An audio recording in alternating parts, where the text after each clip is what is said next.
Alek, you're in the middle of the night riding a big black wolf. And you're chasing a golden horse. There's a fair-haired lady riding that horse. You're just about to catch her when the horse leaps over a chasm. You startled and stop. Right at the edge of the cliff. Falling in the chasm. And your own voice comes out. An echo of yourself. Yelling down, yelling from below. You hear yourself calling, "Help me!" And suddenly, you find yourself in a prison cell. 18th century prison cell. And next door, there's another prisoner. Never seen his face. And you whisper through the wall with him. And he goes, "Hey, you. You the bloody last, or you're a madman. Are we in a dream? Been alone for so long. I see you're trapped, but I can't help. Need to get out of here myself too, one of those days. Need to find that stud."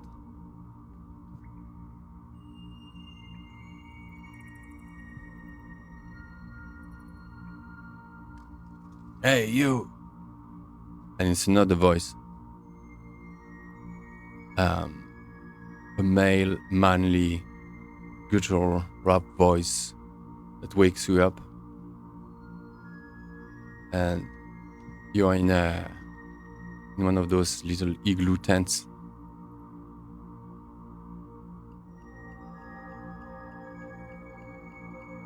And you see a big silhouette just standing. Yeah, the guy has opened your tent.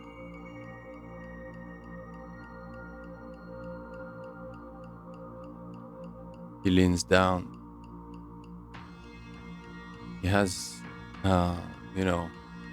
looks very much like Wolverine.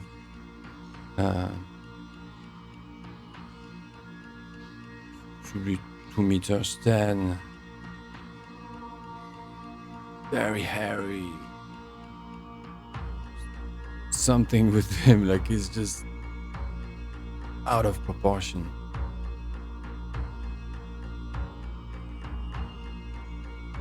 And he goes, "Call me natural."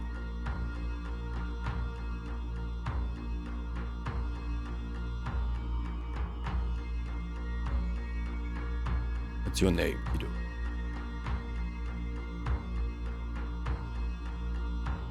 Am I talking now? What? Oh, was that like an actual question to me? Yeah. My name's... Do I know my name?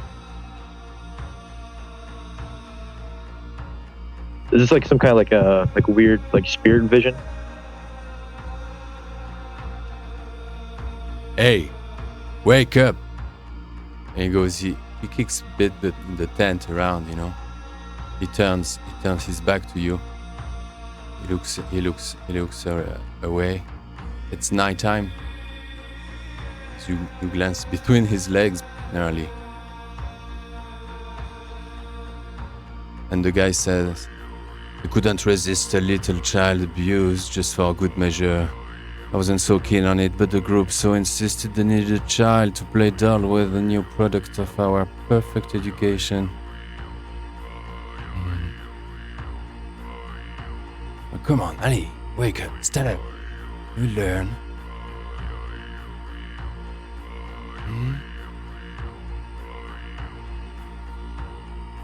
I guess I start getting up, getting out of the the tent?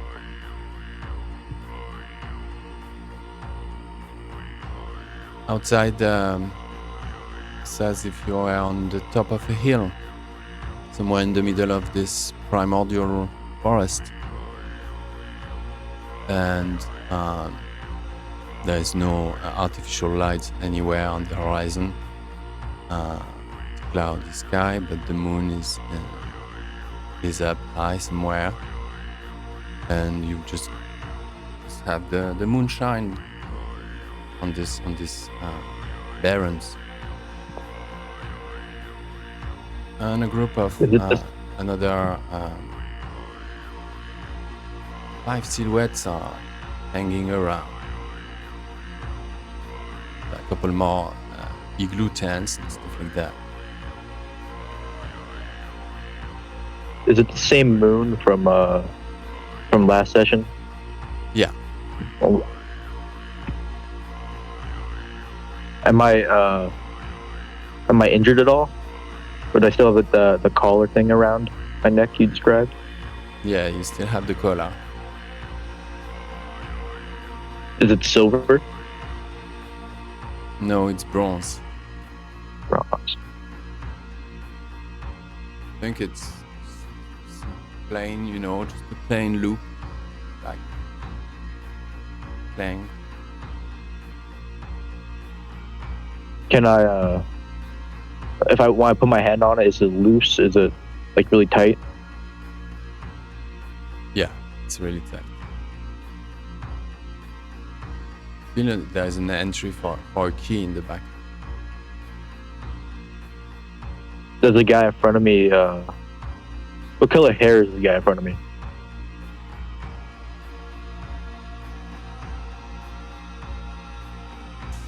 Long black hair,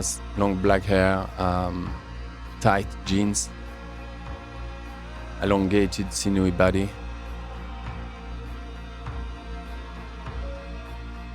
So the one who only barely beat me. All right. Does it look like he's wearing keys at all on his body, like a belt? Oh, he has a belt, yeah. Does it look like there's a keychain at all on it? No. No. Is he leading me somewhere?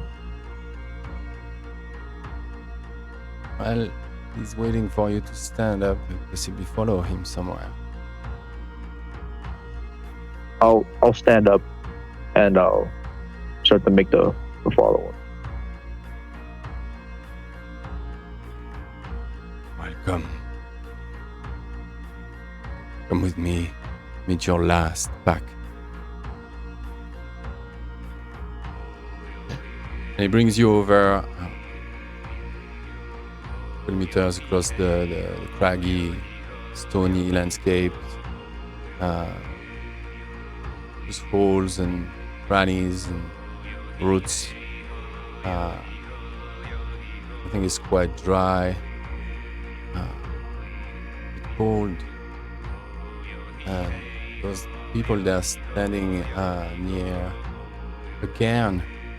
There's an ancient Caern at the Caern, not a C-A-E, a Caern C-A-I, yeah. So a stone mound, prehistoric or whatever. And they're standing nearby there. All of them are pretty bleak looking.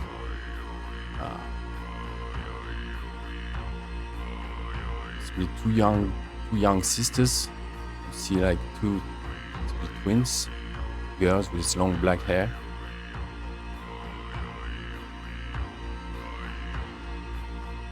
The guy who led the way, Natural, his name. So yeah, very tall, imposing, in glabro form. Yeah, at the moment. A small, short woman. She comes in. She approaches you. Renate, my name. Welcome, brother. I'll come and join your last pack. I'm sorry. All this happened to you. We're gonna have a good time now. We're gonna have a good time, guys. It's our new bro. Other one is in... I think Yeah? as soon as she says that, I think Alek would probably like spit at her and like and demand to see his mom. And the youngest, the two twin girls kind of smile. And Renate smiles back at them, but then Natural says, "Who you talking about? What is he talking about?" My mother. When you ambushed me, someone took her. No, there was no one. No, there was no mother. There was no one. Forget about it. Forget about it. You're in trouble. You had to do something. Now you're Trouble. just... What trouble? Well, you're on your... Look, there's two sides to histories. You either get along. Something is happening to Gaia. And we're gonna help. We're gonna speed the disease so she suffers less, a shorter decline. And everyone has to play his part. We're gonna contribute, okay, to the collective effort. So, you can spit as... You can't spit. You can't spit. You can't spit. Everyone says, you can spit. You can spit. You can spit. Spit. Spit. Spit.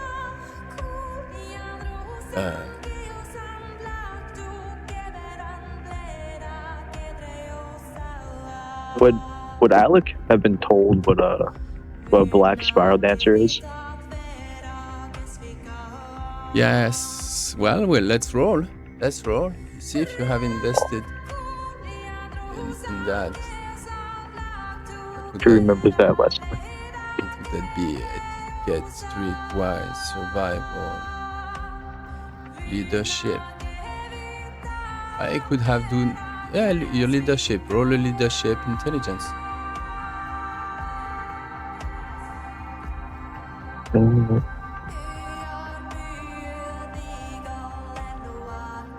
Probably.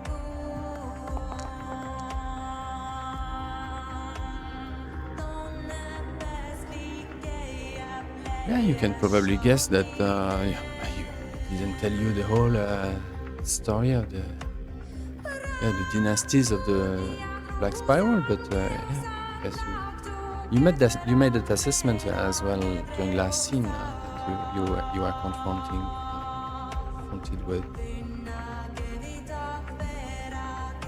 what a Silver Fang would like to call a tainted Garou.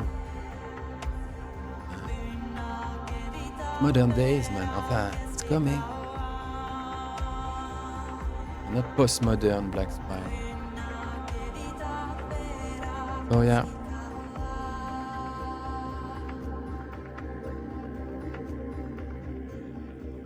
Do I see any sign of like other tents around besides the one I was being kept in? Yeah. There's about 5 tents there.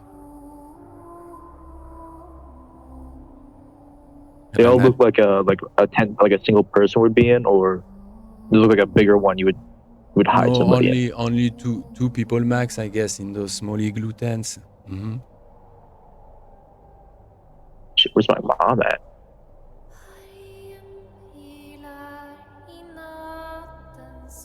Well, are they trying to invite me closer into like the little gathering that they have? Yeah. They were, I don't think Renate, she goes, look at him. Good look. You've no idea what just happened to you, brother. Do you? I know exactly what just happened to me.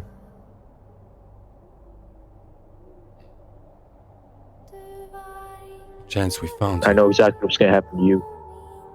That's great. That's great. It's perfect. But look, we're gonna have a little party here. Huh? Yeah, I'm the I'm the calm one. Yeah, I talk like, you know, with that short, tough woman, you know, with that masculine, sad smile, granate, short hair. We have some guests tomorrow.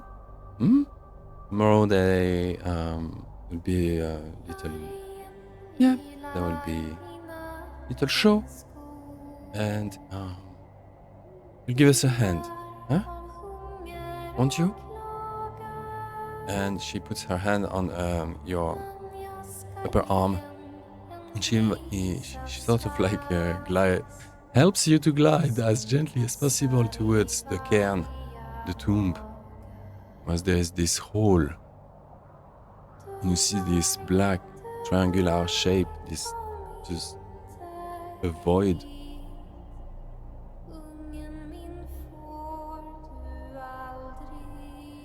Now you know what's a cairn. You know, you've been told, generally speaking.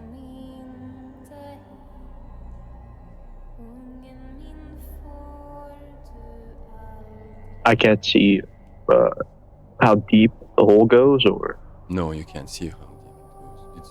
It's just too dark to possibly evaluate if it's as deep as it looks. And they grab you by the neck. And they shave you. oh no, it's almost like real life. Jeez. Oh man, yes. Yeah, and they did even a worse job than you did. And All right, I guess I'll just leave then. All right. and they slaughter her hair, and they pour its blood on you. And then the two twin daughters with their long black hair, they come and they grab you and they hold you tight on your knees. Then the guy who came to wake you up, natural, he picks a branding iron from the fire, and he approaches. There's a spiral on it. It's burning red, and he approaches to brand your. I tried to twist out of the way of the brand. Okay. Kind of like the shoulder, like one of the. How old are the girls trying to hold Alek down? Like his age? I think now you're what are you? You're 14? 14. You're 14 now, yeah. they're 24, like, you know. 24, 30. Renate, she's in her 40s. The young girls are in her 15th. And the young girls are the one trying to hold him down, right? Yeah, they're the youngest, in fact. The ones that are trying to keep hold of you. So yeah. So as soon as he tries to take the brand out, he's just like the strength, like toss the shoulder, like to pull them in front of the brand. Awesome. Well, you have this decent strength roll. Let's go. Now, will my speciality work of armed humans, or because he is trying to put poker at me? What specialty? I don't see the list of your specialties. Speciality, I don't know how to show it. You click on the little notebook thing right by it, and then you go until the far right for specialities.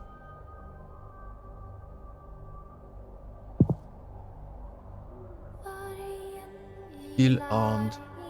No. It's armed humans. No, because it's unarmed actually. No, roll normal. Go. I didn't think so, but you just gotta ask. to see if we get that 3 dice.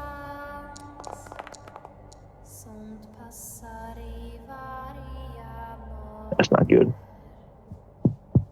Oh, they hold you firm. They hold Is you it? firm, Wait, it's like so critical firm that count. they have turned in like 2 heads.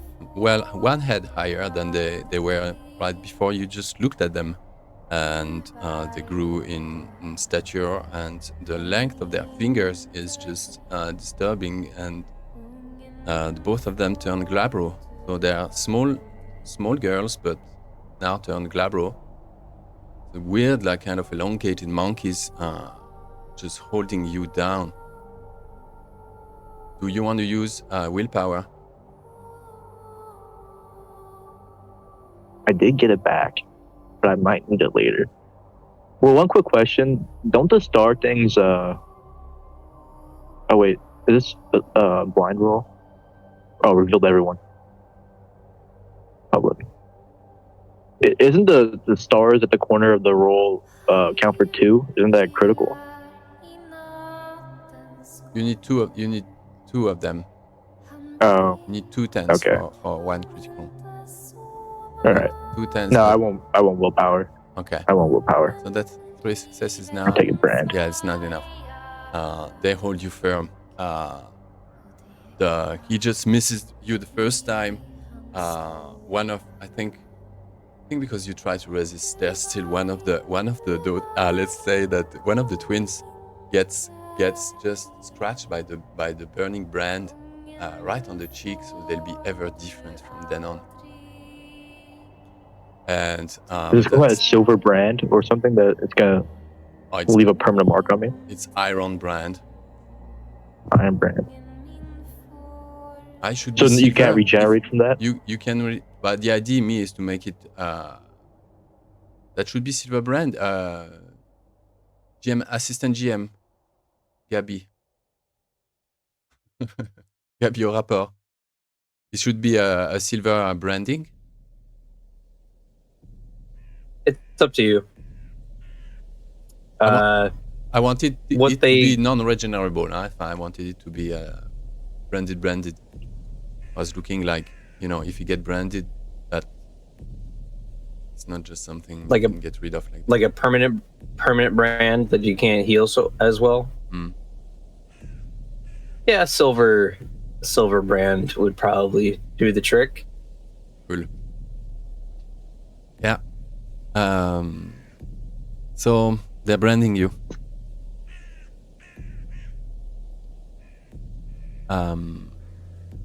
Right on top of the heart. Oh.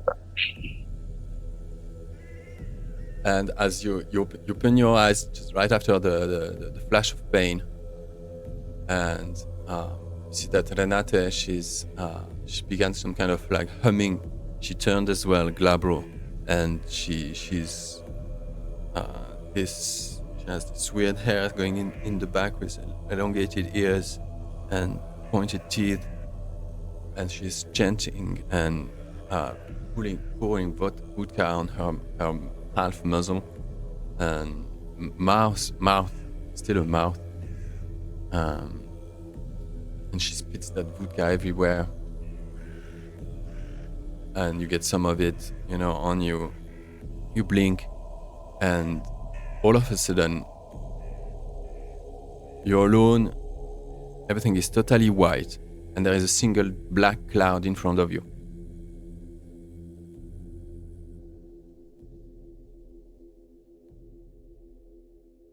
Am I able to move? No. What's the first thing you think about?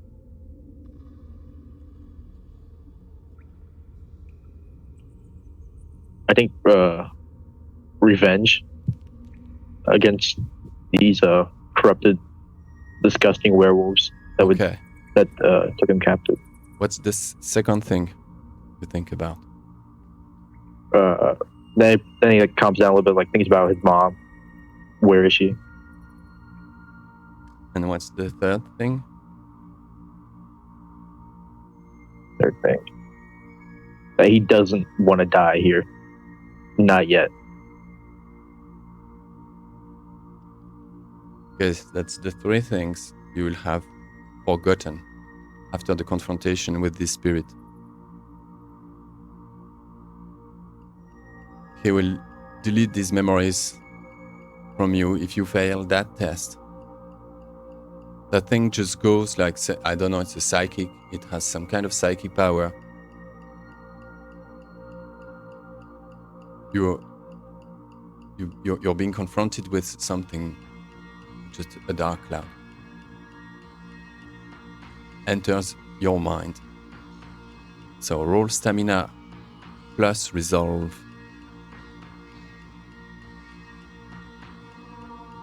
2. Stamina, resolve. Yeah. On the reach dice. 2. I will definitely willpower. Right. 4. Oh. Okay. Which one do you want not to forget?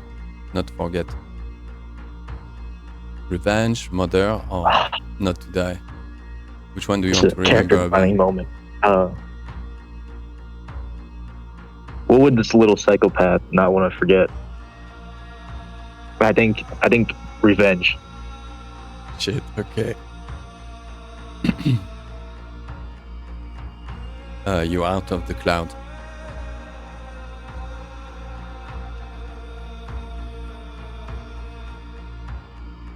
Am I back in the real world, or?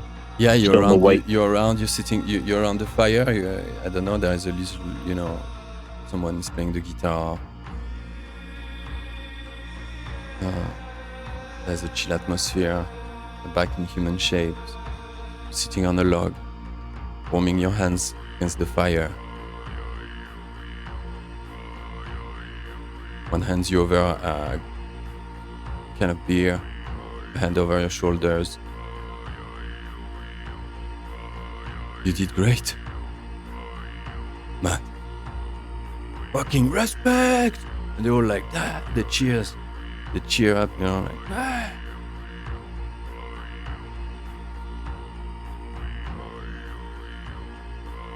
Now, do I just don't remember I have a mom, or I just don't remember that the incident that took place last session happened?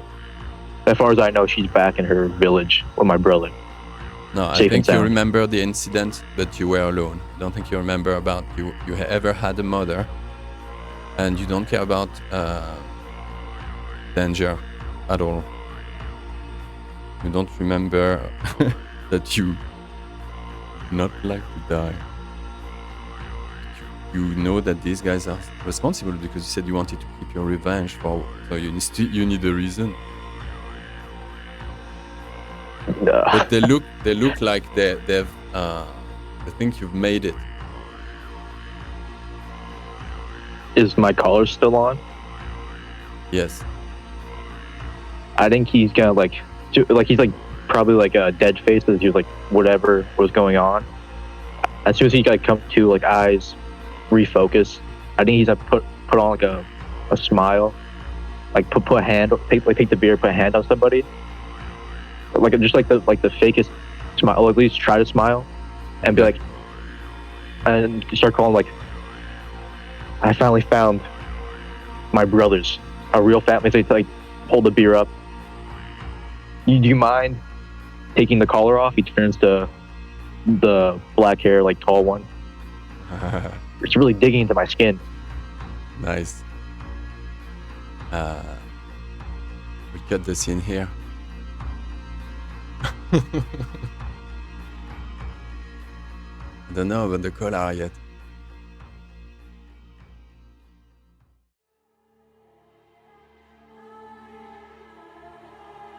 Well, Lukas.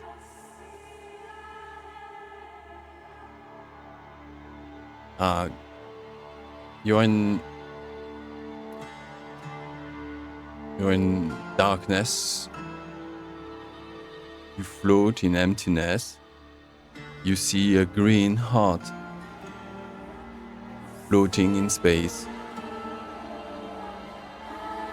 that beats once.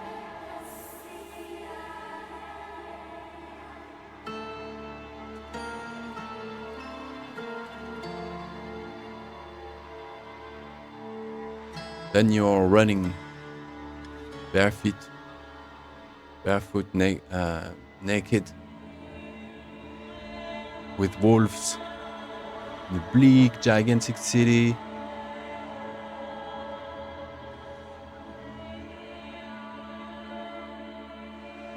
There are 14 wolves with you. And you enter a forest. Open, responsive.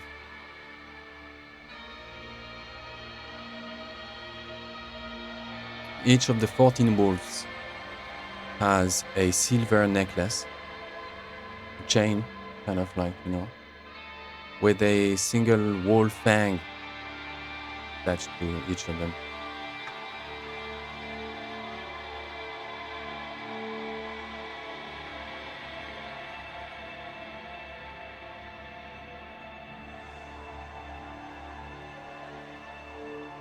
Did you do anything special in the dream? Is it a dream? Probably just try to keep up with the pack. Cool. You actually hear voices. Keep up! Ah, come on, keep up! Hey, let's go! It's here! Like, brum, brum. And some noise, some commotion, moving of furnitures, the grinding of old chairs on cement. And you wake up in a basement. It must be in East-Berlin. Well, that's it then. Yeah. There is 4 guys there.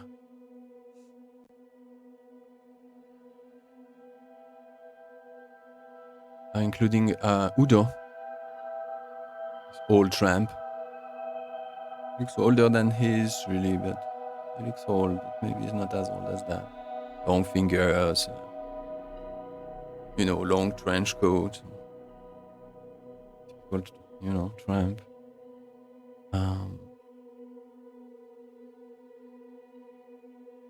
One of them looks really weird, like he's just in a corner. He's really like on edge. And tall, decrepit, like he looks like he's trying to blend in the bricks on the walls. It's just like weird, behaving weird. There's another guy. He looks just like your caricature of Stasi guy. Tall man with a dark long coat, dark glasses, grey hat. Really just like a caricature of a spy, but actually right there in front of you, not on the TV. And the 4th one is just your anarchist, anti-everything kind of punk. Thrashed hair, very creative. And they're all a bit on edge, apart from Udo. How you feeling, buddy? Udo goes. You're sitting on that couch, you wake up. You crashed on that couch. Okay, how much of that was real and how much was a dream?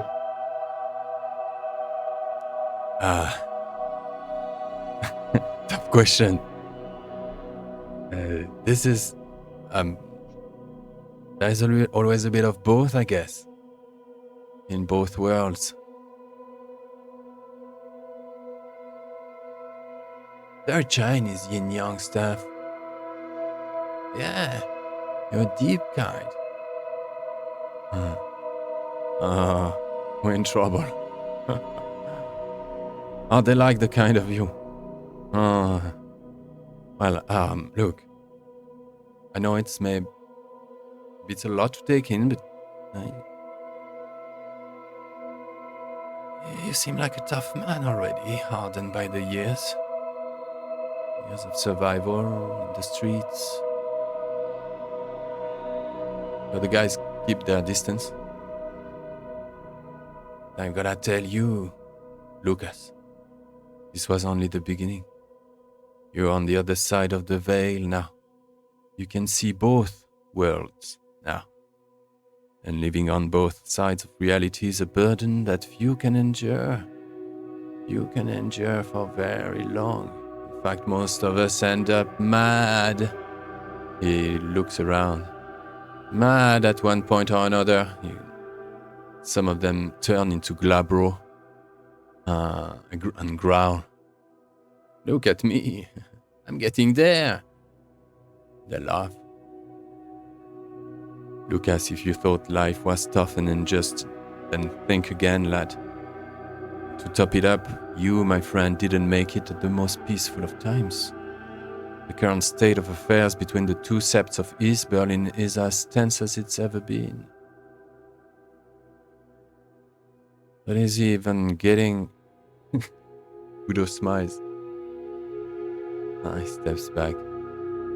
He refuses a cigarette from one of his crew. Stands back and looks at you. They all do.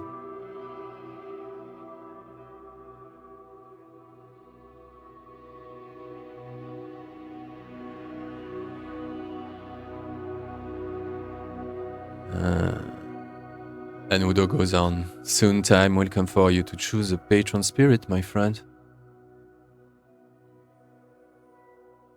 He's even... Spirit. Are you What do alright? mean?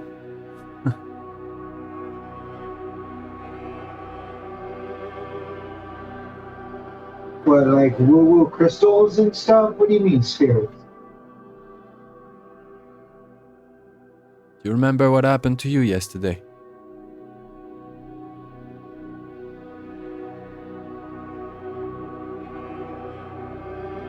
Yeah. Well, we all went through something like that. Yeah. You get used to it. It's just because it's the first time that they call it the first change. Goes Udo. They want to scare you with stories of monsters. But you're the captain. My people, you are the captain.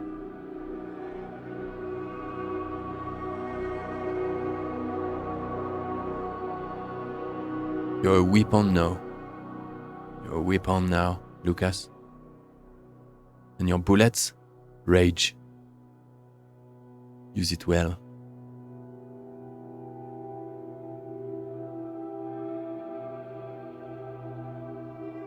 Okay, and how? How do I use this weapon?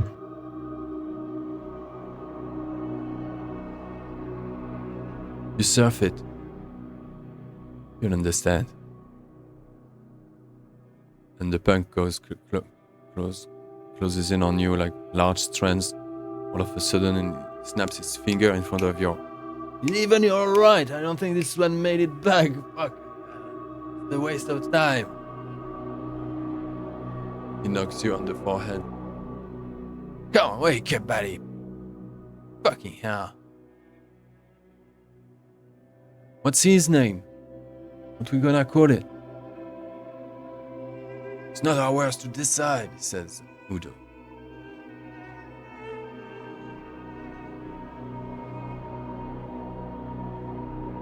The twitchy one, the one that was in the corner, didn't know what to do with his own body, comes towards you, you know, all shuddering. It's going to be good. It's going to be good. Gonna be a good lad. Gonna be a good lad. Oh yes. Everything's gonna be alright. But they're coming now. You know, guys, that you know that they're coming. Well, it's normal. Everyone wants their share of the trophy. They look at you. Well, they say the word trophy.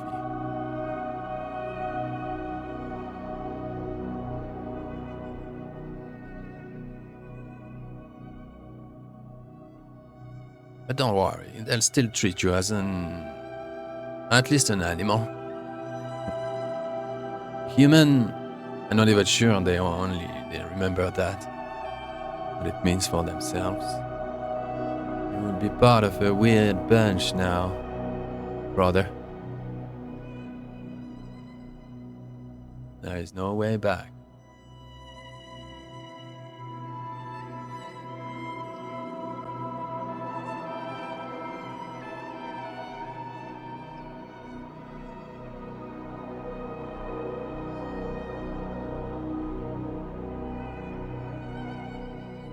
Who? What do you mean? Other people are coming. What are you talking about? Other people are going to come here soon. In a moment. They will want to take you with them, and they will force you to do stuff that you wouldn't imagine yourself doing. They will change your beliefs. They will twist you.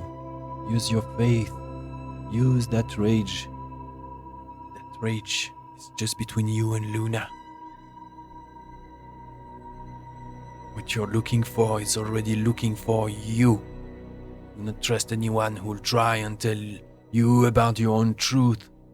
It's none of their business. But me, lad. Someone knocks at the door.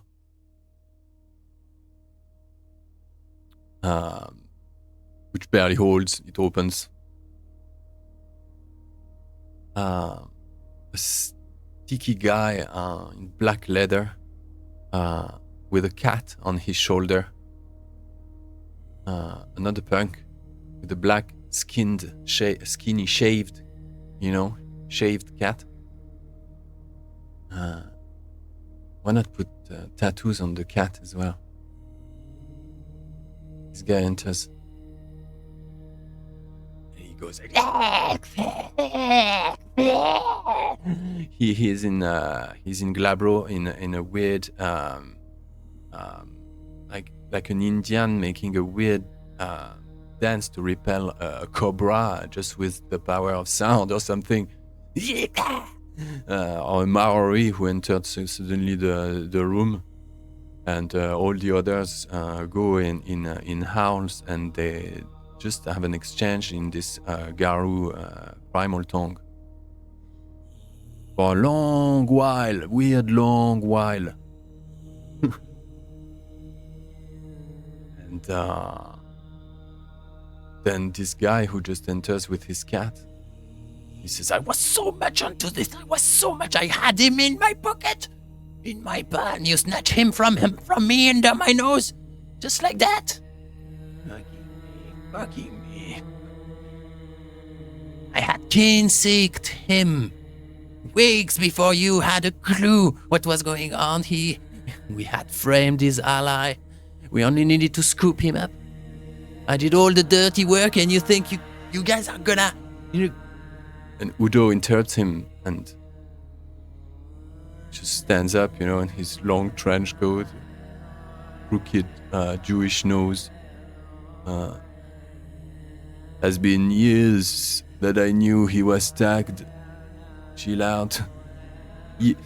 Because that's how you deal with kin, yes? You trap them into the first change to cup them back up like you want them to be. And you just let nature play its course, you fucking psychopath.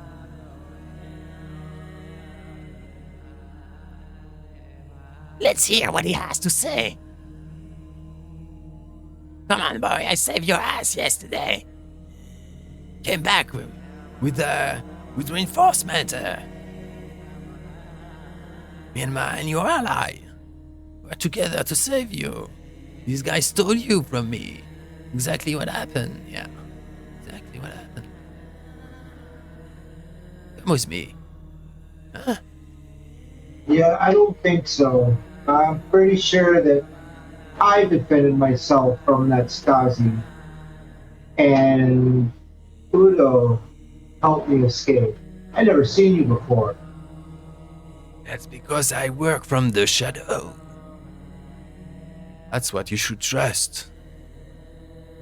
What you cannot see. Do you want to be afraid of the dark? Do you want to trust the shadow because you belong in the shadows? You're on this side of the veil? No. Now, boy. Oh, yeah. No idea the consequences of your actions now. I made it this far by not trusting anybody.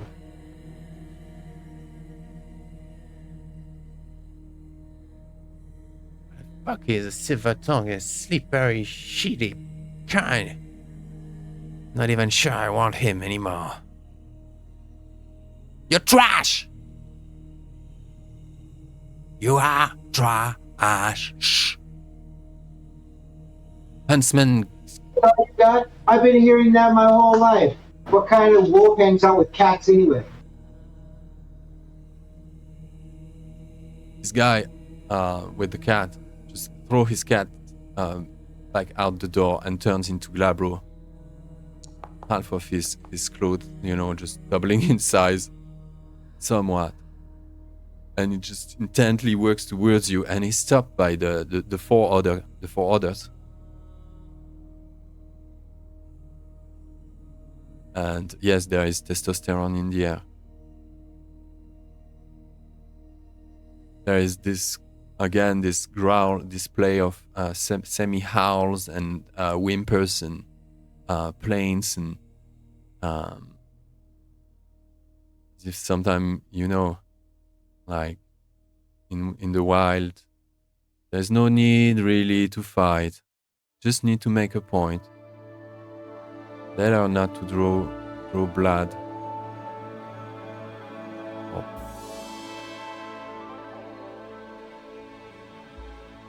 The guy steps back towards the door,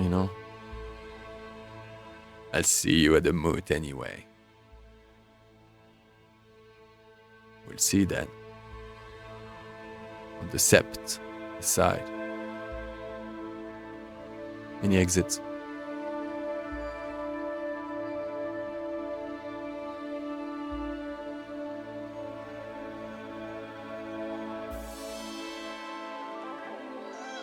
They all exit or just the one? Just the one. Just the cat, the one with the cat.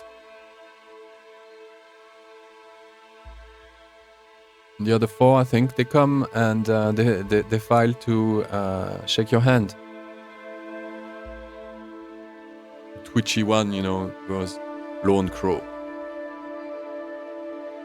Call me Lone Crow.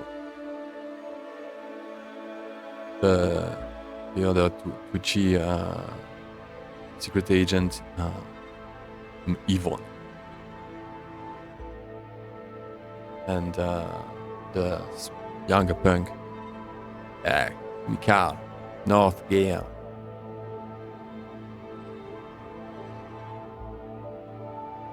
And Udo, tall, arrives in front of you. Wow, you did. You took the man out.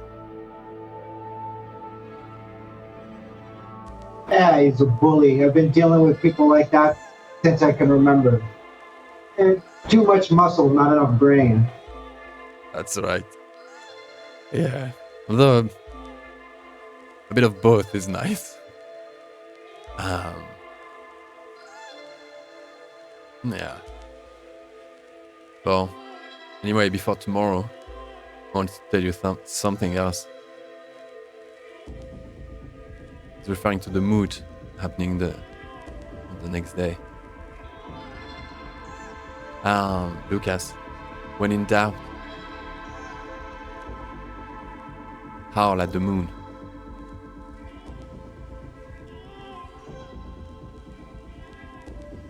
And this is Udo telling me this? Yeah, Udo.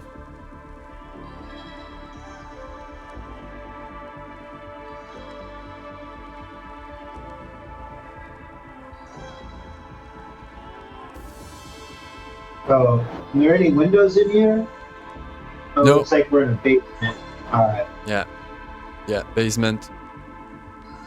I'd even imagine there is only one entrance.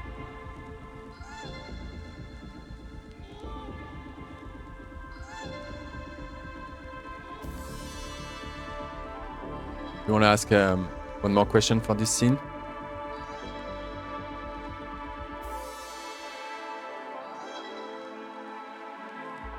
No, I think we're good.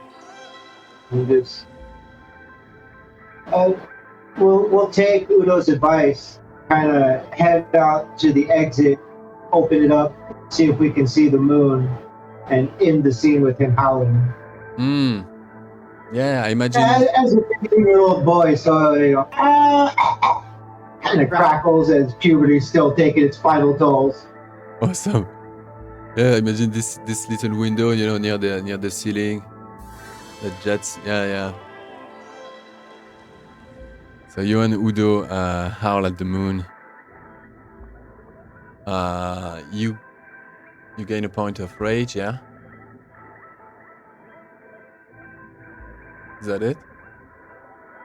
Well, assuming that the moon quicken is affecting, would I also regain a point of willpower? Cool. Or is it one or the other? No, I think it's both.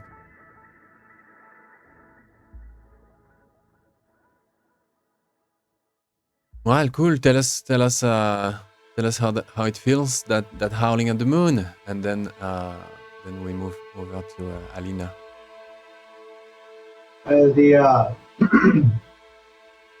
The willpower would kind of feel like a focus, like realizing that no, it was real, not dreams, and then the rage would kind of flow in. It's like, who the hell are these guys that just come into our spot and try to talk trash? Oh yeah, see him at the moot? Okay, we'll see you at the moot. Have some choice words for him. Cool. See you at the mood. Hello, Alina. Hello. Where are you, Alina? She woke up naked in the woods. What happened? And the only thing around is just dawn approaching and the last few minutes of the crescent moon that you see between the tree trunks. So it's really between night and day. Crescent moon laying low on the horizon. What? Alina was. Huh? Yeah. Tell me. What's going on with her? What did she transform into? Where is she? Who were these spirits? Why is she back here? And the moon as well just burns her face. That she's still laying down in the grass in the dirt, trying to refocus on what happened. She really wished to be back to that realm where everything was smelling more differently. Feels gratitude for this night. She's trying to remember how this started. The young man, the pictures, the lenses, the falling into nothingness, and then most beautiful place she ever experienced. She doesn't think of realistic stuff like, well, what is she gonna do now or why she's naked. She doesn't really care right now. She's like still in a bit of a trance of what happened and everything. And this is only inside her head because like the body is like frozen. The eyes are asphyxiated to the moon, still before it fades away.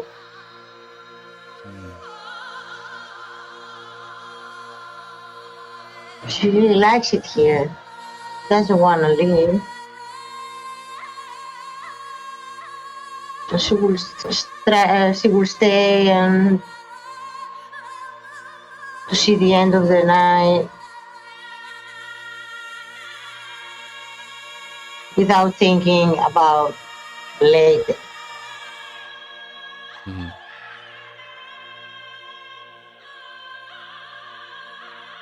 And she's happy, peaceful. And how does the last ray of the moon appearing feels? Is more an appeasing touch or burning touch? Oh no, it's appeasing.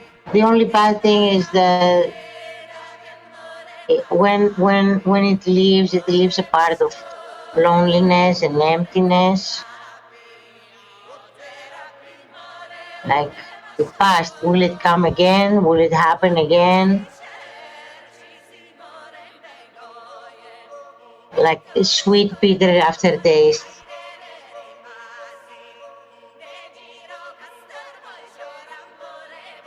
It's my understanding that Fabiola, her grandmother, never wanted to plant in her conceived idea of what should be a first change, so she kept it, to herself. She didn't. You were not prepped Yes, to be a Garou. Yeah. not an idea. Mm-hmm. Not a clue.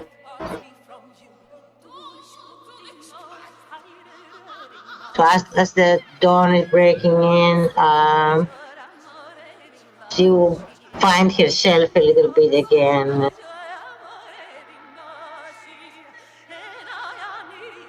Look around more closely, try to find her falcon, her belongings. No. She knows what happened is true because there's evidence. So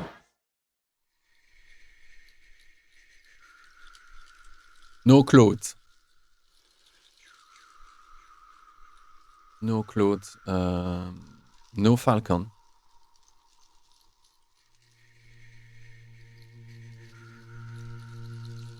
A north and a south. You can still orient yourself pretty well. okay. You're just about 15 minutes is gonna be dawn itself. Okay. Can I find this young man's hat, or I don't have a clue where it is? No, you must be somewhere else. Somewhere else? Yeah, Not close to my father's house? but you'd have to look around a bit. You can orient yourself, but you have to. Yeah, you have to. You need another 2 points to triangulate yourself.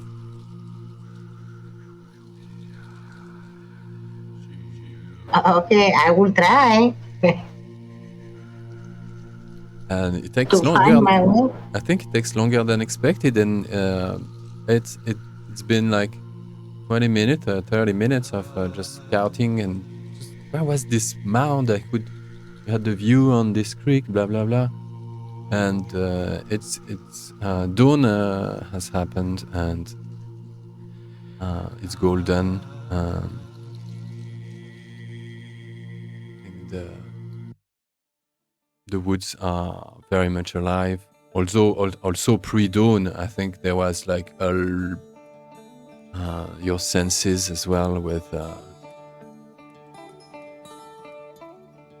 I think you sense the forest different morning, and so you're looking for your father's house or a direction to your grandmother's house, and you hear people laughing the distance behind the next ridge in the woods. You hear laughters, female, male.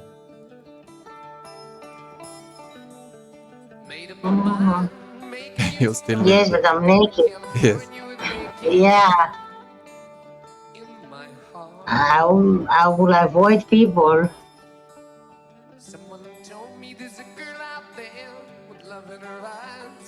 So I will circle around them or something. Okay. Roll a with awareness or with survival, whichever. Which awareness is better?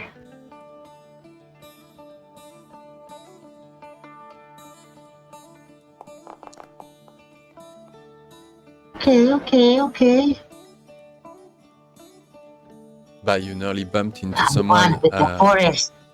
You just try, you step back, you crouching and stealthily your distances, and you nearly bump back into someone, another woman. She's having a leak. Yeah, she's taking a piss there. Okay, does she has a bag? Yeah, she has a big bag. Yeah, Tracker's backpack. She just packs up like, what the fuck? What are you doing? What the fuck are you doing? What's up with you? Take my coat. Take my jacket. Thank you. That's what I was gonna ask. If you have a change of clothes, you know. Oh yeah. Thank you. She I will goes. wear She it. digs in her things. She pulls a pair of trousers for you, and even sandals. Here. It's gonna be great. Yeah, try my sandals. Sure. Thank you. I appreciate it. Thank you. By any chance, do you know where we are? It's Puszcza. This is Gaia. This is it. We're in the bosom of Mother Nature. We cannot. Why would you even think there is anywhere else to? Poof! Now, no more goals. We're in it. We're doing it, sister. And she gives you Yes. a big hippie hug. Hi, you're back. Yes, we do it. I thought I could live on extreme and be naked, but that was not a smart choice. I think we can keep doing it, but with clothes.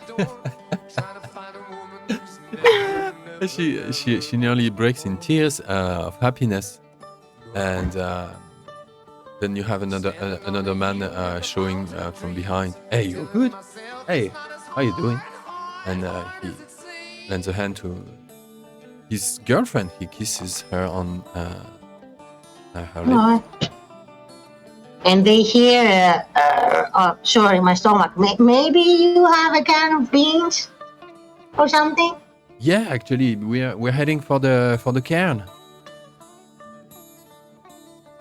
For the Caern. Yeah. So the town is this way. Yeah, and the Caern is the other way.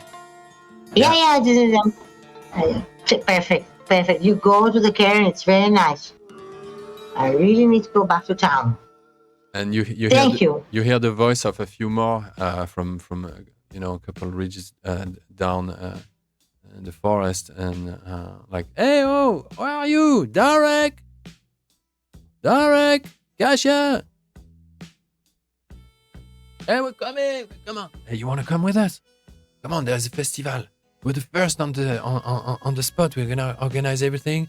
There'll be more coming, and we'll do a big celebration for Gaia. Sounds really cool, actually. You know?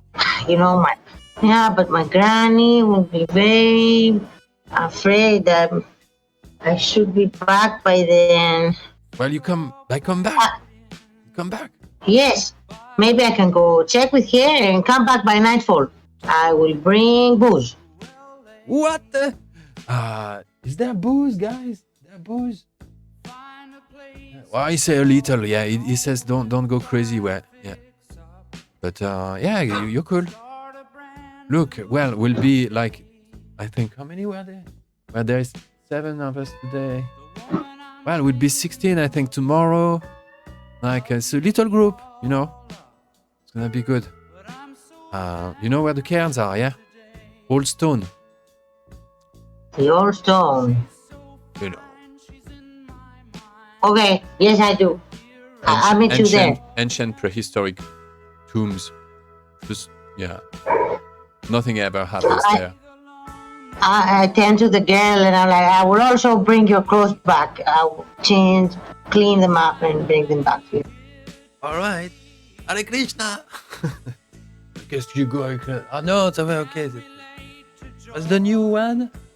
And they go on talking about deities and Gaia and stuff, and let her bleed. You hear at the end, let her bleed. Do I ever heard anyone except Granny talk about Gaia?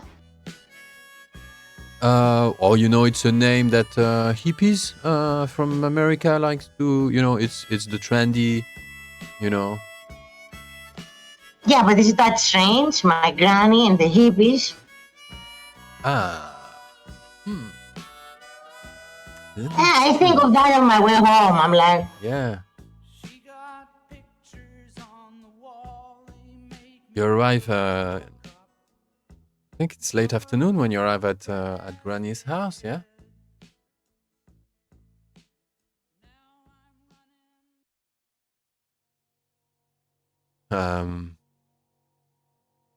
She's out behind her house. Nice golden late afternoon. is the falcon here? Yes. Thank God. Okay, it's safe. Yes. Hello, Falcon Granny. is on the chimney. She's outside in the flower garden behind the house. Yeah, I will approach her. Tall flowers, all sorts. She preps, baskets and buckets, and feed her a range of beehives as well as nearby. And she's naked.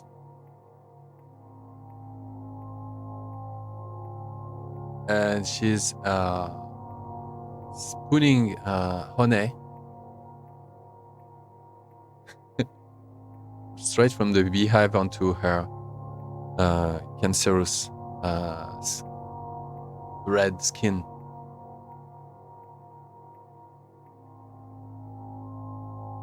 And some of the bees get stuck into that and stuff, but she doesn't mind the bees at all, and the bees really don't look too aggressive on her. Oh, here you are. Welcome back. Nice trip. How do you feel today, Granny? I feel fabulous. Okay. The truth is, I feel fabulous as well. Yeah. What's with you? What happened to you last? What time is it? What happened to you, Alina? Whose clothes is that? Whose clothes you're on now? How you look? I went to see my father. Don't worry, I didn't drink. I left the house, went to the woods, and something amazing happened, Granny. Very amazing. I saw the forest differently. I saw the spirits. Saw the moon.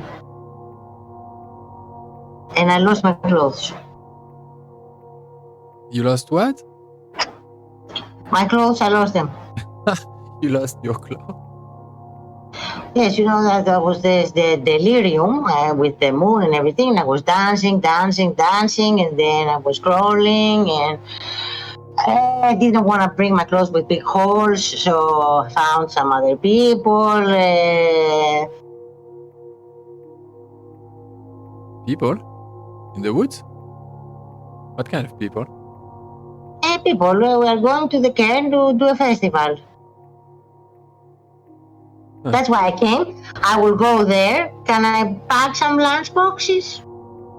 Yeah. Off you go. That was pretty easy. Okay. And yeah. She gives you a hug and she sniffs you. And then she goes, I will take a Alina, bath. are you? Do you know what you are?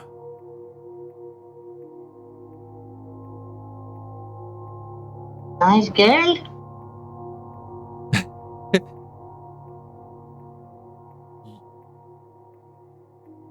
I smell that horrible. Uh,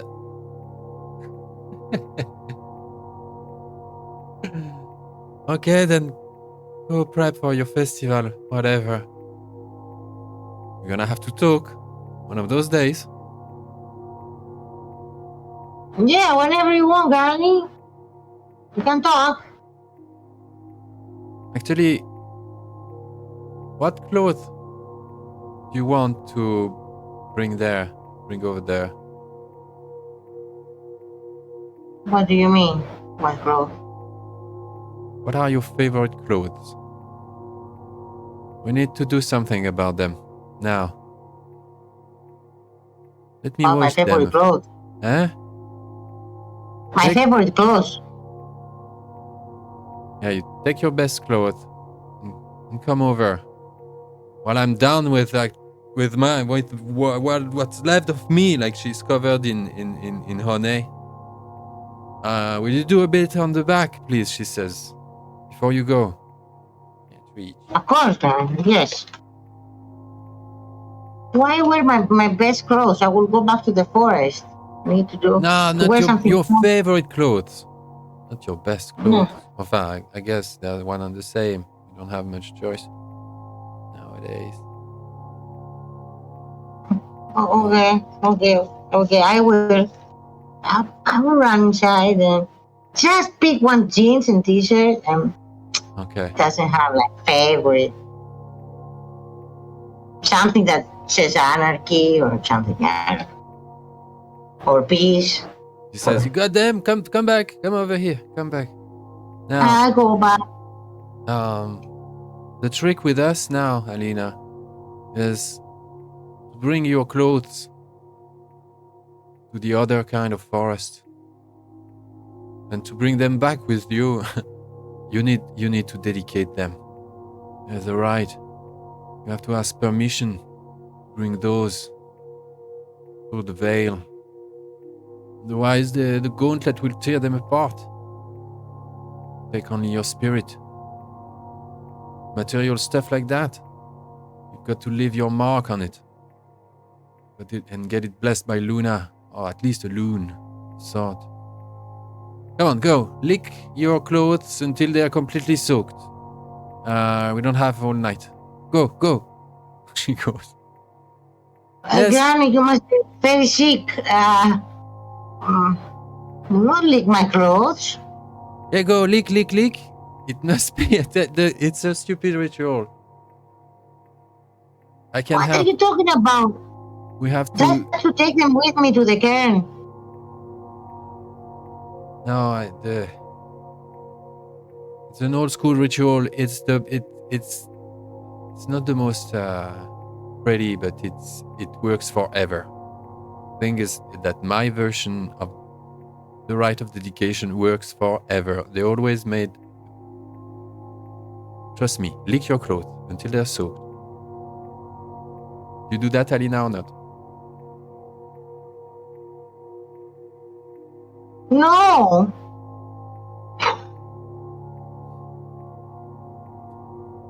Okay, she licks the cloth. She licks it herself. Then, or maybe the cloth of. Just pick something else. Then you don't understand. Now you have the choice. If you want to go past the veil, if you want to travel, and not be a naked woman every time you come back home. You have to do what I say, Alina. This is So, a Granny, turning point. you know about the place?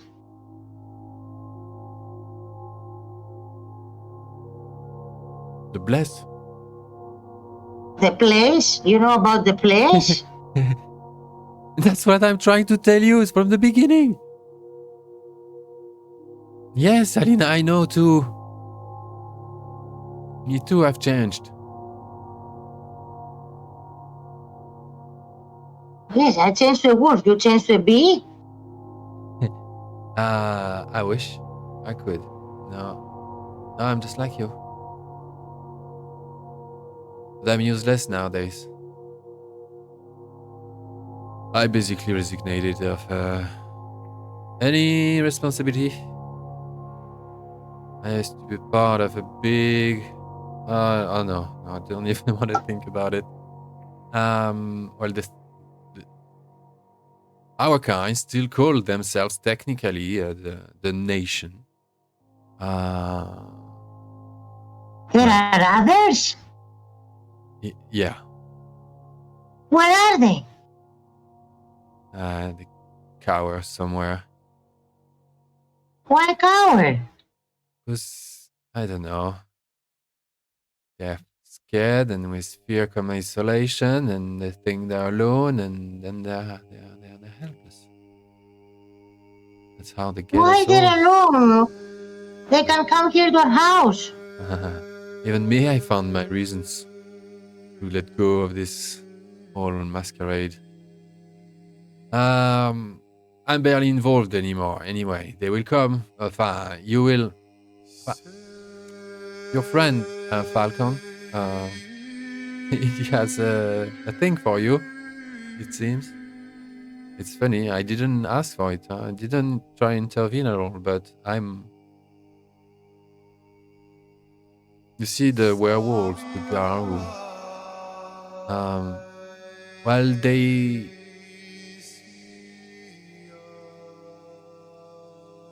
know a lot of people who see the world differently. And those people, they can travel between dimensions and all this shit is real, Alina. And we are part of those people. We're half spirit. You're more than human.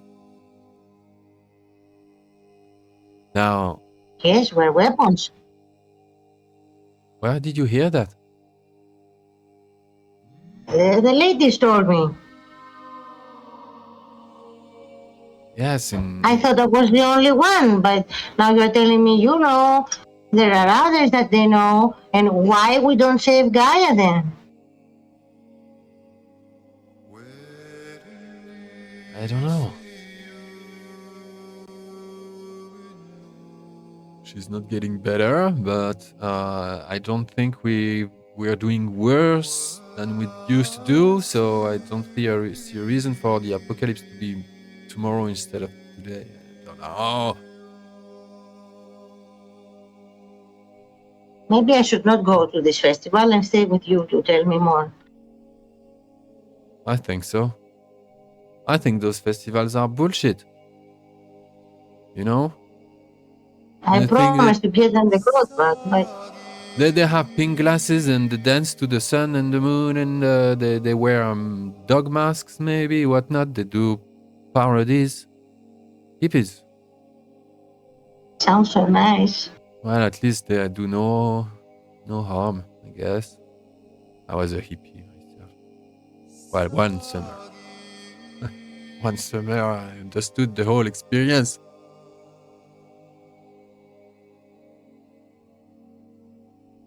Knock, knock, knock. Ah, no, you're outside in the garden.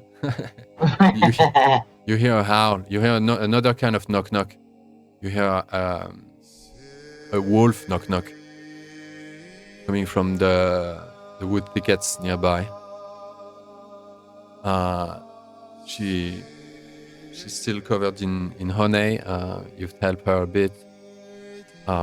You're still pondering what to do with your set of clothing. And she answers the howl. Very subdued, very low, charming, rounded voice. Very purry. And but this other howl like says kind of like 3 sentences and different tones, and kind of like the more panicked one at the end. And a wolf enters the glade behind her house. Pitch black coal black, her big dire wolf who shifts into glabro and then into human With clothes. with clothes. Huh. And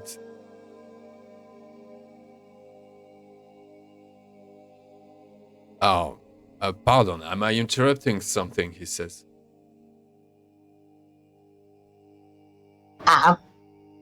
I'm helping like my granny, I guess. She needs to get inside, or I'm telling you, like my actions, like or get in front of her so she will not be embarrassed or anything. Oh yeah, your grandmother doesn't seem to be embarrassed the least, showing herself naked and covered in honey.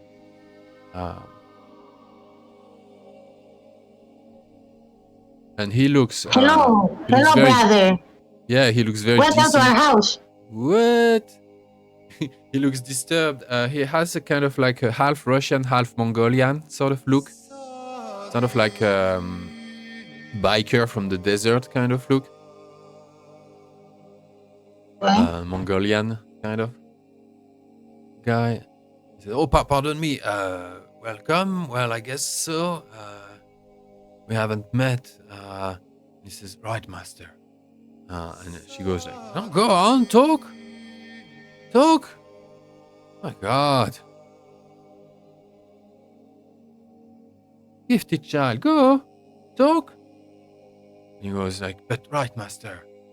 Yes, but look, you're such a, don't be such a blunder. Come on." He goes, "All right.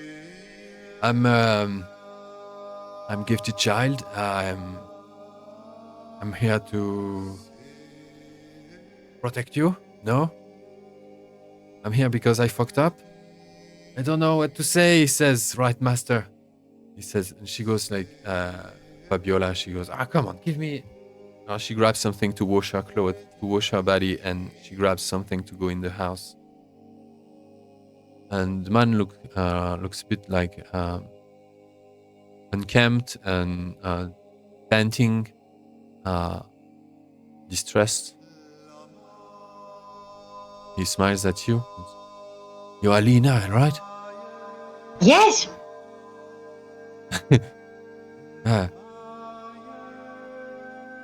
You know this? "Right, master, we have a problem." And What, master? he addresses Fabiola by "Right, master."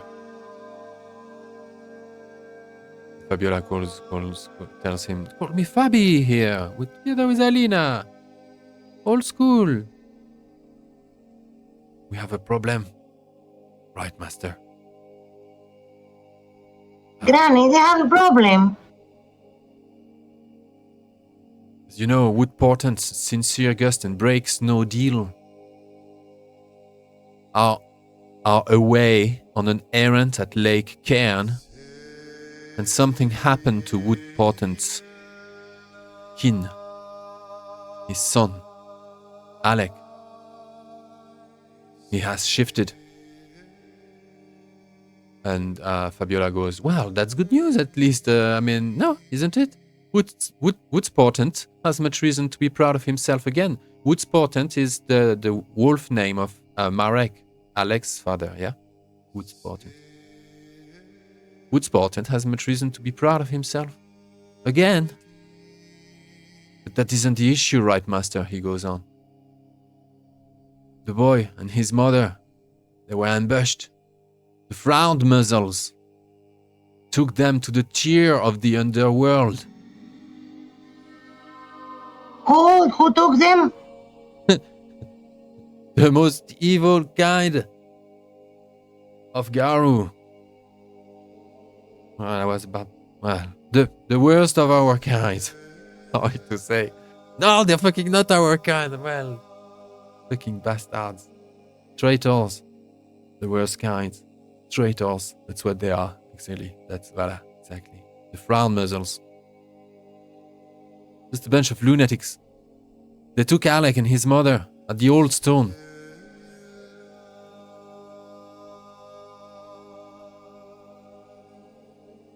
Granny, they took them. Granny, she looks at Darius, gifted child. Darius, have you taken that case to the crying mothers? What? And he says, no, there was a diversion. You see, those bastards. They dragged the Red Rock crying mothers far in the east, further in Belarusia. The whole Sept is busy there right now. And I was the only one, well, actually, Marek, good sport, and told me to keep an eye on his son, and I fucked up. I don't know. I didn't fucked up. I fucking followed the instructions. Putain. He's going to kill me. Why you let them take the boy and the mother? Because there were too many of them. We're How gonna do many? something about this. I don't know, fucking more than me. Enough. But Granny, I think this child, how gifted it is, yeah, is a little bit coward. she goes, come on. No one is to blame, Alina. There is no shame for the decision he has made. Gifted child, Darius, is a good soul. And everyone is playing their part. What about Alek being caught like that? Isn't that shameful? Isn't he the one we should bring back, in line? What's he done? Get so low so fast. Is he truly one of us? We'll go. Where are they? The hippie festival?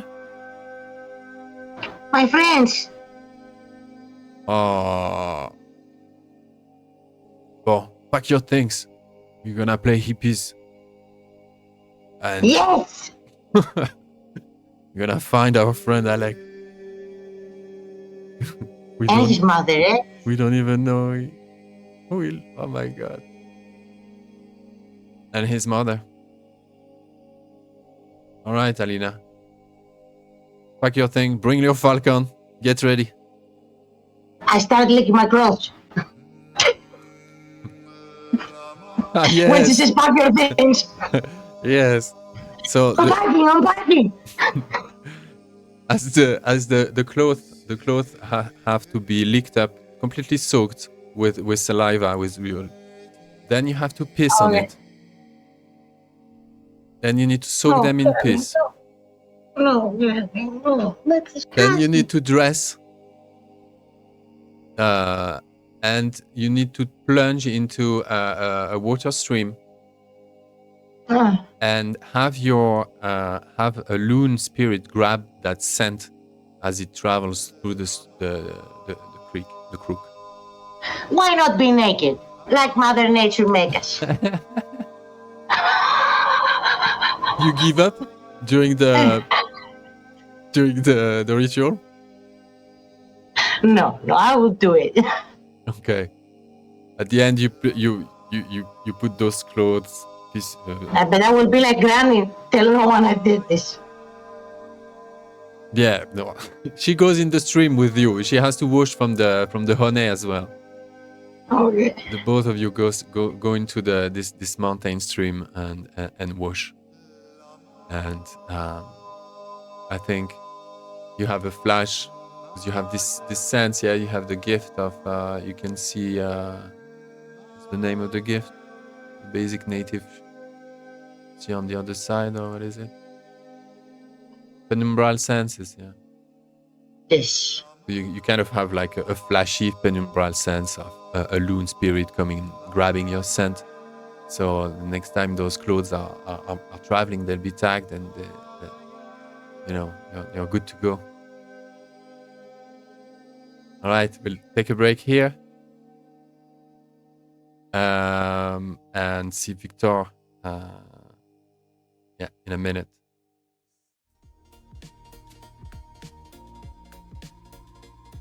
Viktor, you're in your bedroom at your parents' apartment, the bedroom you used to share with your sister Hannah. Oof. You're packing her things.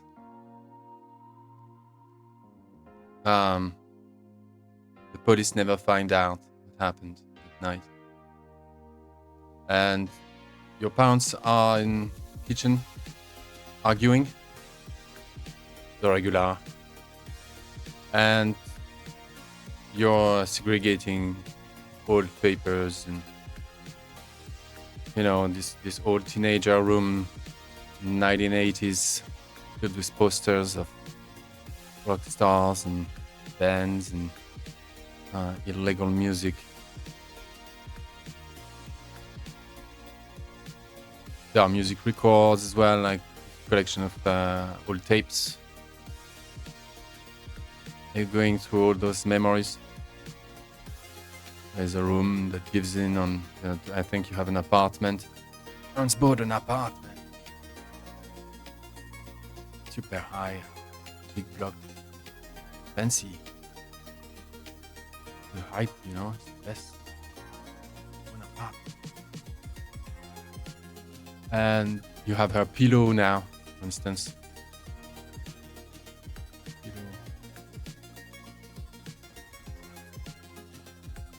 In a drawer, you find a collection of her childhood drawings.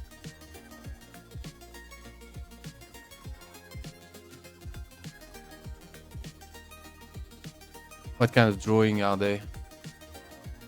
How was she? She drew when she was 5 years old.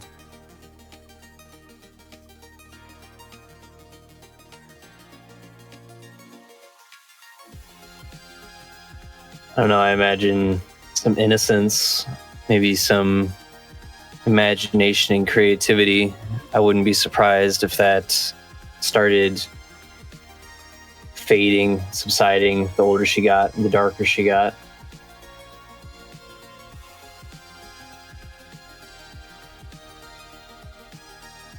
That's right.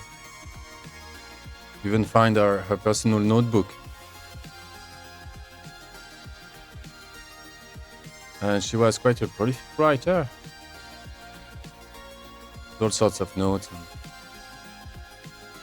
And not feeling well.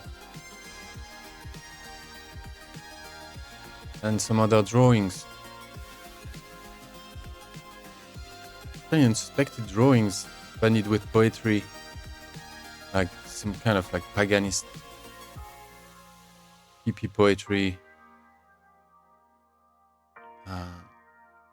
Drawings of unicorns, gorgons, stags.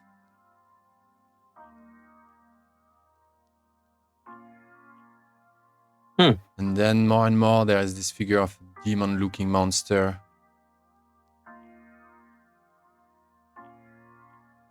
As there's only like scribbles, and just no notes anymore, just scribbles and drafts, sketches. And at the very end, the only drawing that is actually color. She used a marker, a green marker, to draw a heart. There's a green heart drawn on the last page.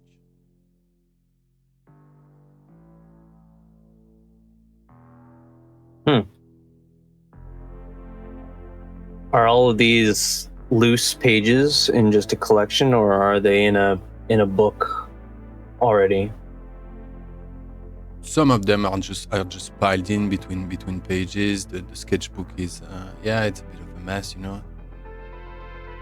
Trash, punk, notebook, drawing pad. Some of those drawings, they are as if they were moving. Which one of there was one of the spirit, the patron spirit. Which one would be there, drawn and drawing you to him? One of those drawings started to move, as if you were now in the middle of a dream. Which one would it be? Do you want a sign from a totem at this point? Or they could stay just that graphite on paper. What about the heart? Do you want it to beat? Do you want it to stay silent? I think going through, how long has it been since the incident? A couple of weeks, maybe, max. Okay. Attends, wait. I know the other time he said, no, let's say it's because it has to synchronize with what's coming next. It's soon after. Soon after, okay. All right, well then, I think I'm still raw from it. There's tears in my eyes that maybe haven't fallen yet. Maybe either being repressed or it's just what's left after what hasn't fallen. Parents fighting next door. There's, through the tears in my eyes, I wouldn't be quite sure if it's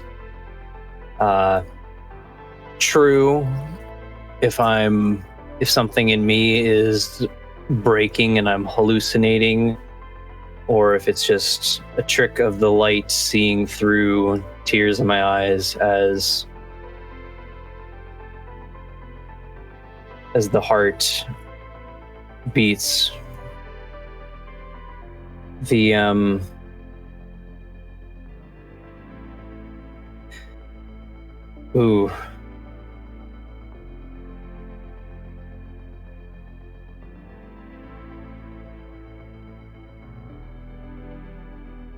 I think it would be a pass up between the stag and the gorgon. I think with what I know and feel so far, I might feel a certain kind of aversion from the demonic looking visage of the gorgon. But the power and vengeance and justice carried with the image tempts me as well. One way or another, I plan to keep as many of the notes and drawings of hers as possible because she was involved in something. She might have known something that she was keeping from me. Yes. Okay. And I've got a feeling there's somebody out there that might be able to help. You want to unsolve her mystery, not as much as yours. Well, mine is definitely a pressing issue, but Oh, I had them. Oh shit! I'm in trouble too. Well, you try to help her all your life. Do I see? So finding some of these darker imagery,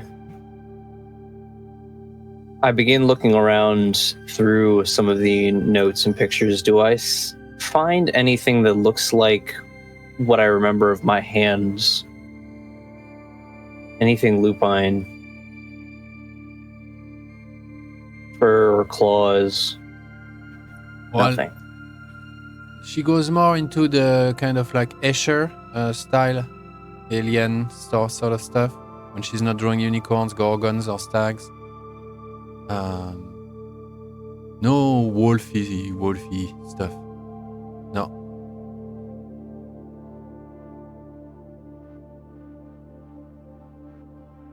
So some hands, weird looking hands for sure. Hmm. Do I find any pictures, old from childhood or new, of me or our family? Yeah. Mm-hmm. Yeah. She is real.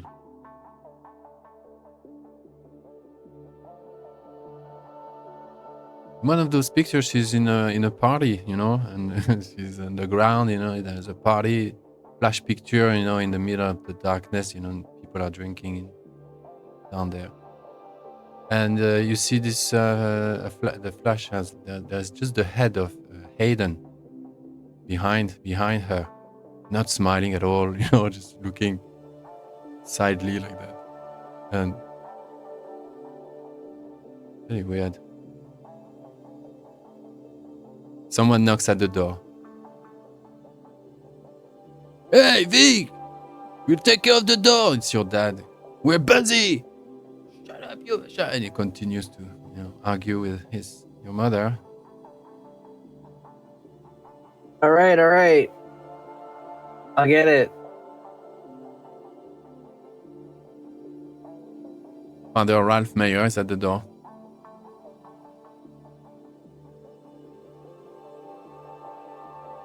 Okay, I go ahead and open it. I don't think I took time to look through the people or anything. I'm rather distracted. My mind is elsewhere. Oh, Father Ralph. Viktor. Hi. He smiles sadly at you. What brings you here? I thought I might need a hand. I don't know. I don't smoke, but we could share a cigarette at the window. I don't know. You okay? I just came to check on you, pick you up.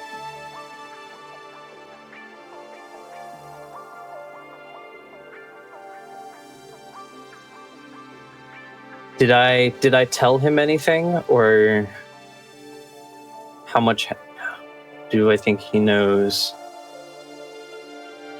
Okay.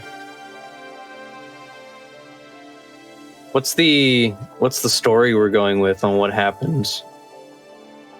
Is there anything in the news or anything, or is it just kind of? Oh, there was a fight in the suburbs. Someone was killed. There's a killer out there.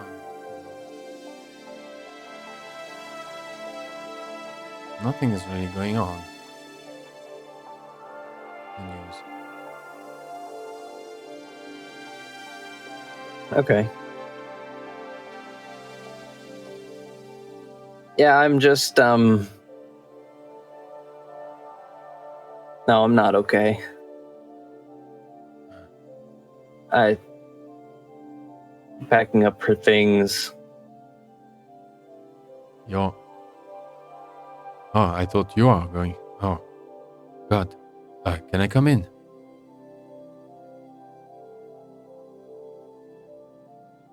I glance back over my shoulder at towards the house and the arguing parents. And there's a moment of hesitation, like I don't know if they'll be okay with it, but I shrug and let him in. Steps in. He's not looking anywhere. He's not sidely. He just goes straight to your room. He knows where it is. I think he was not the first time. I think he comes.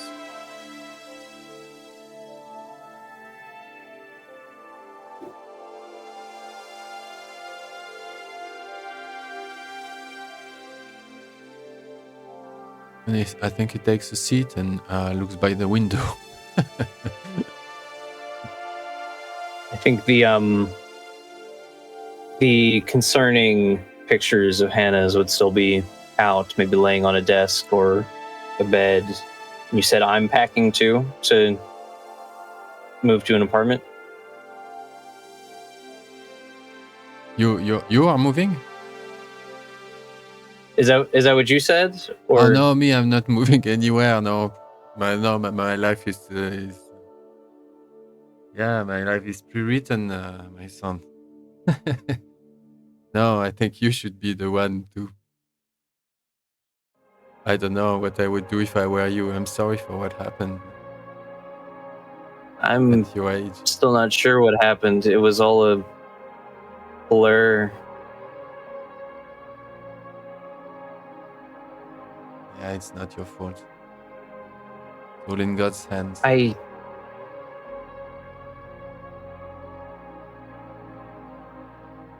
When he says it's not my fault, I hesitate. Because it kind of was, but not entirely.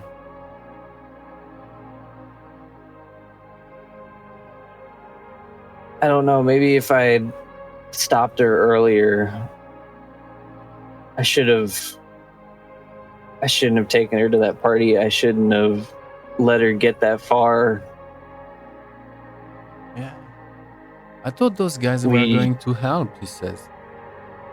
I thought the Red Leaves were in on, I don't know, something a bit more, I don't know.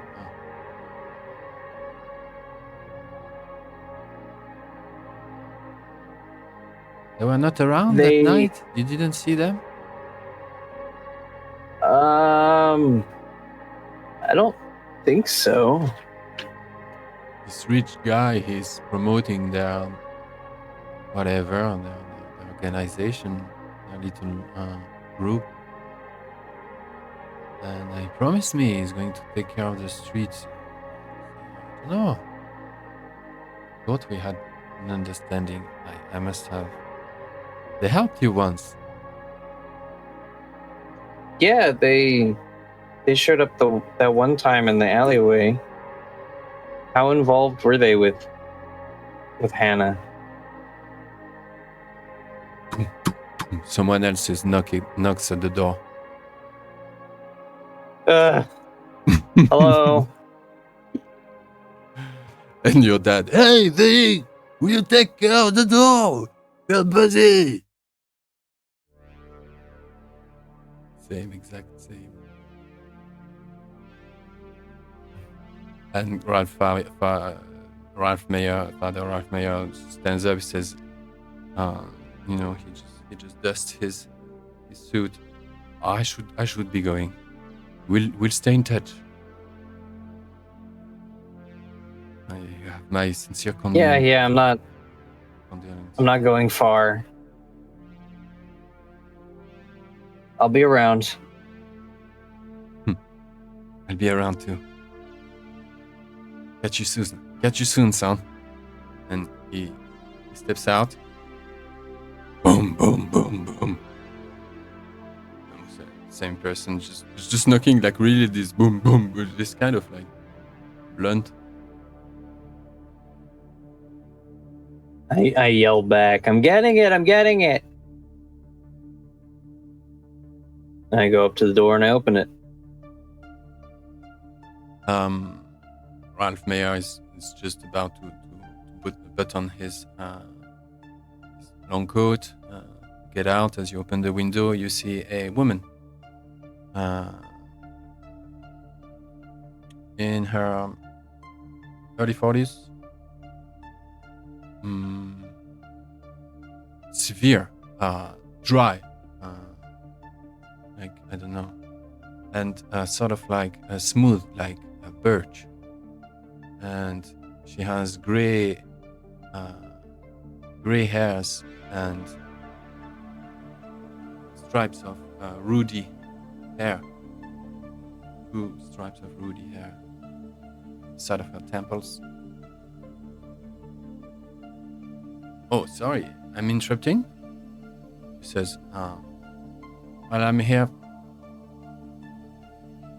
I'm here for you.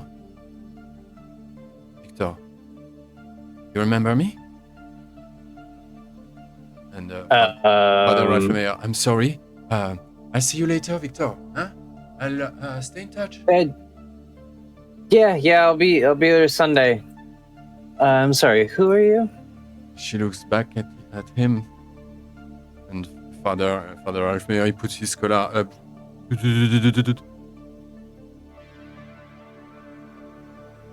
He's out. He takes the stairs and go down. I don't know, seven story.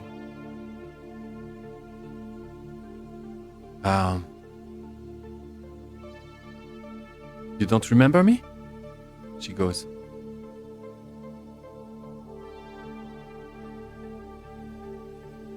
You wanna go for a walk? I think you need to go for a walk.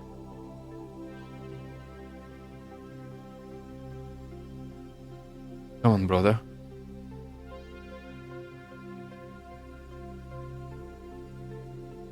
Telling you. All right. Yeah, I could use some time out of the house. Gee, I wonder who's going to get the door when I'm gone. Like, step out and close the door.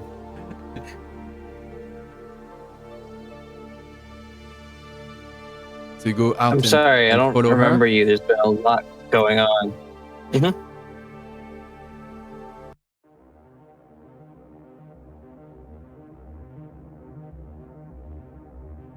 I know it's a busy life. There's some nights more than others. I'm sorry this had to happen to you, but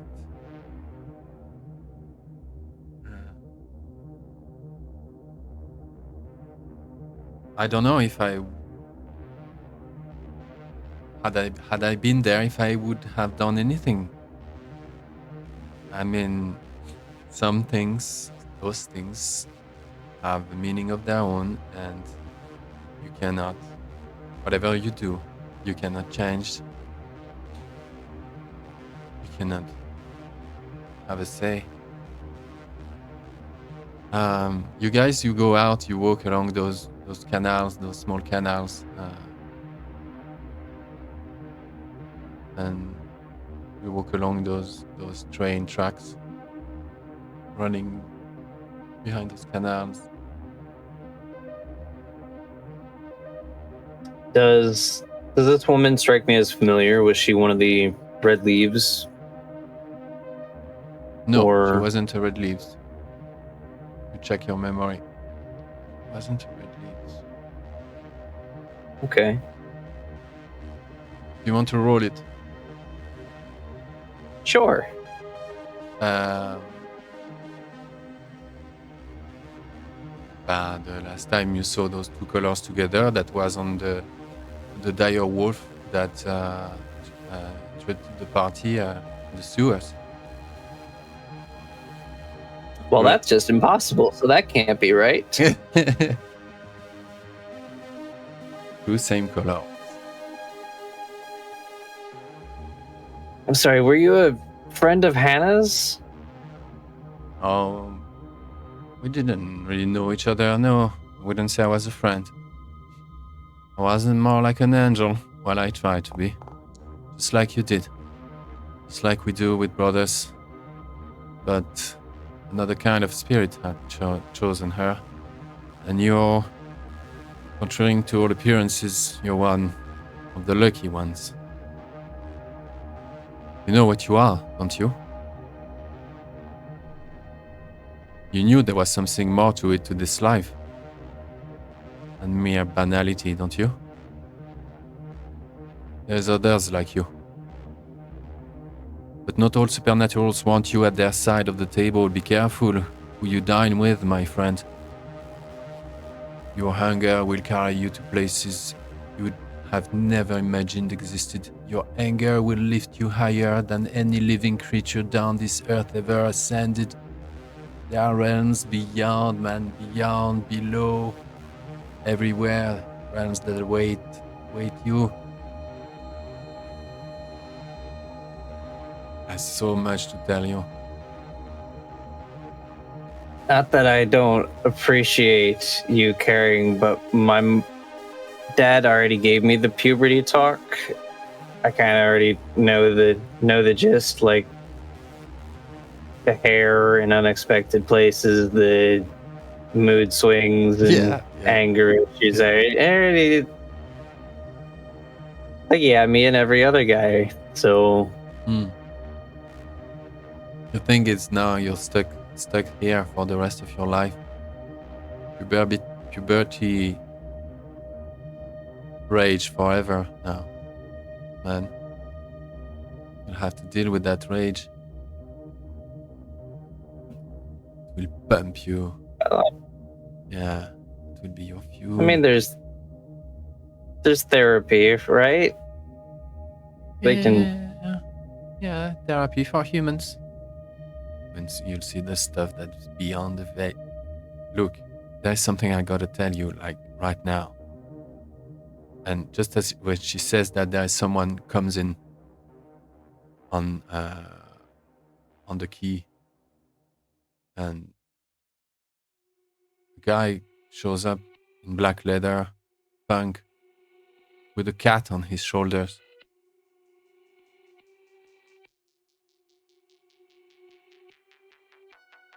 With a cat on his shoulders. Yeah. Okay. A skinny cat, shaved cat, tattooed. Hey, guys. Come on. Can't walk that fast. Wait. Fuck off. Split tongue. Come on, true gaze. Been following this puppy forever. Hey man, how you doing? Waldo. Nice to hi. meet you. Nice cat, Waldo. Chance we find you. I'm Viktor. Yeah, Victor. Yeah, Victor. Sorry, man, for what happened. You with me now? How do you both know what happened? Who are you? Why do you care? Nobody cares. Well, your sister had trouble, yeah? Had trouble with the leeches. And, well, we worked our part in the background. Anyway, a bit, yeah, that's a lot. Gonna be a lot to take in. Do you mean? And do you mean leeches by the other addicts on the streets? Then yeah. He comes in uncomfortably close and intimate, and sort of like hangs an arm, his arm on your shoulder as he walks like a, I don't know, a tall bird, and turning intentionally his back at the other woman. And he says, "Don't mind Aurelia. She's going to be such a bore. She's going to be such a bore. Forget about her." And Aurelia goes like, "Get away! Don't touch him. You stink."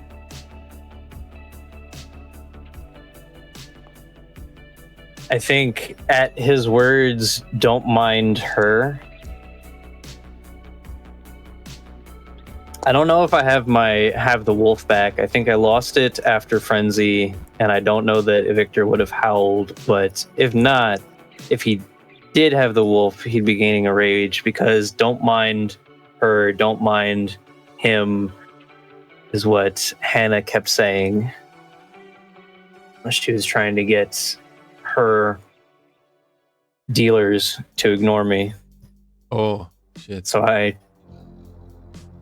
attempt to shrug away, out from under his arm and away from him.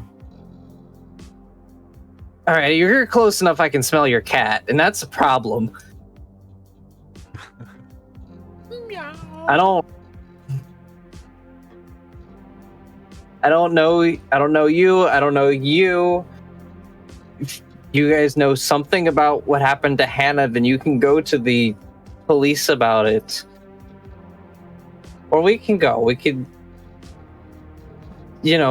explain or tell and get the dealers off of the streets and...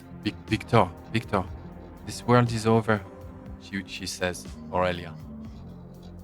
Tries to sort of impose her presence, but come first,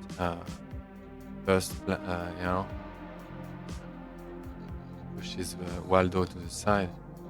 Victor, yeah, this world is over. You can only rely on yourself. Don't believe. Come with me. The fuck? I'm so bad at that.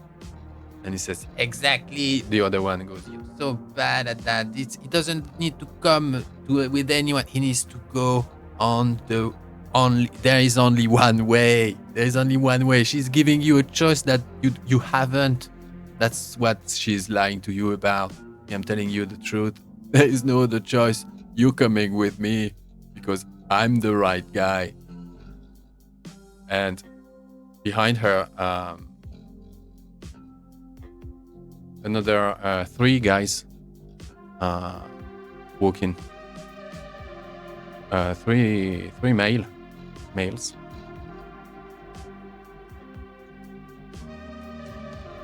And punks, heavy, hardcore punks, German, typical. Yeah. They walk behind her, and the guy with the cat, just like he's minimized in front of that gang that now she's spearing. And the guy alone says, "That's what it's gonna be." Okay, I see. Nah. Now this one, nah. Look, times. It's times. It's the stakes. You don't understand what's at stake here.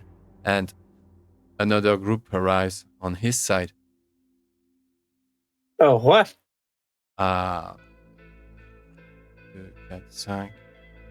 Another 4. So it's 4 against 5. Another 4 guys come and join the cat guy.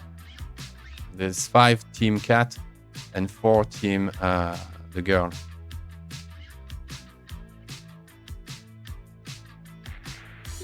And they seem to be at odds with each other?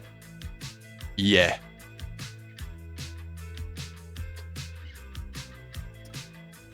Do either of the groups look like the kind of people Hannah was hanging out with? Possibly. No? Possibly. They were... You don't recognize the face. None of them. Okay. Big, badass street fighters. One of them looks more like I don't know, some weird. He has glasses and looks like a student in literature. Most of the others just look like trash street fighters.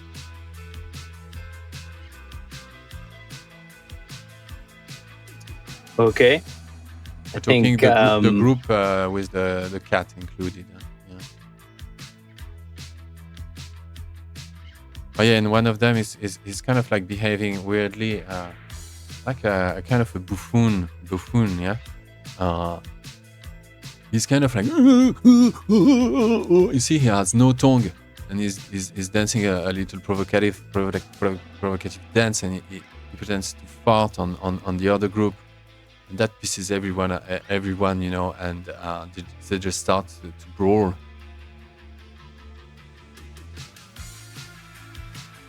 They start to brawl? Yeah.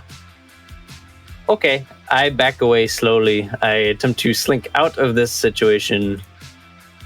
Okay. I was going to be like, okay, I think everybody needs to take a step back. Oh, okay, all right.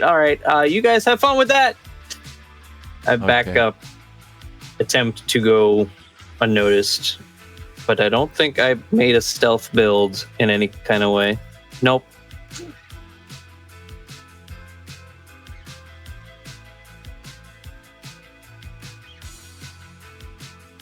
Well, yeah. Dex stealth.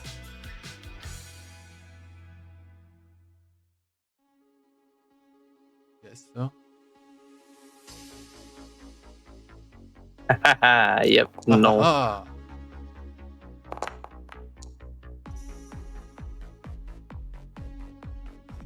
Okay, roll me a d10.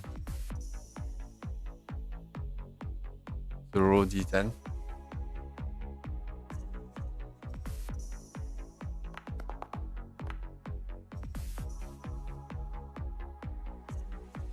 Okay.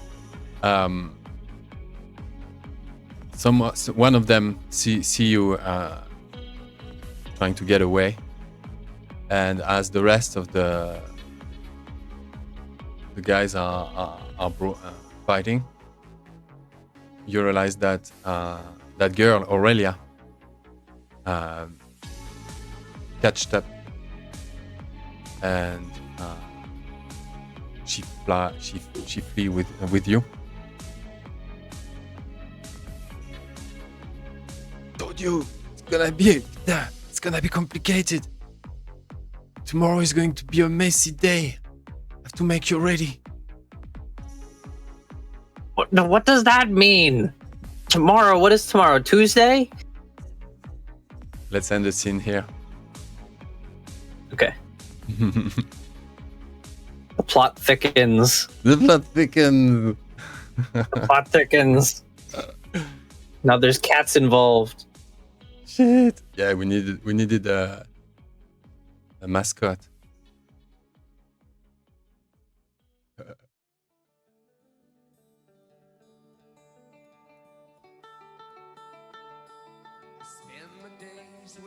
What would you have been discussing on the way, Alina, with your grandmother and this man? This man who turns wolf is, in fact, more often than not in wolf form. It's, I think, I don't know, what a weird afternoon. Going to a hippie festival with your grandmother and a man that turn into a wolf.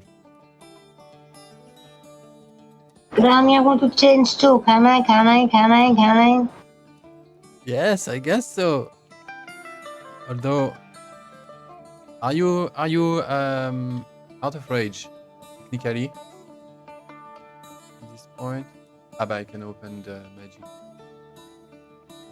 Rage. Alina 0.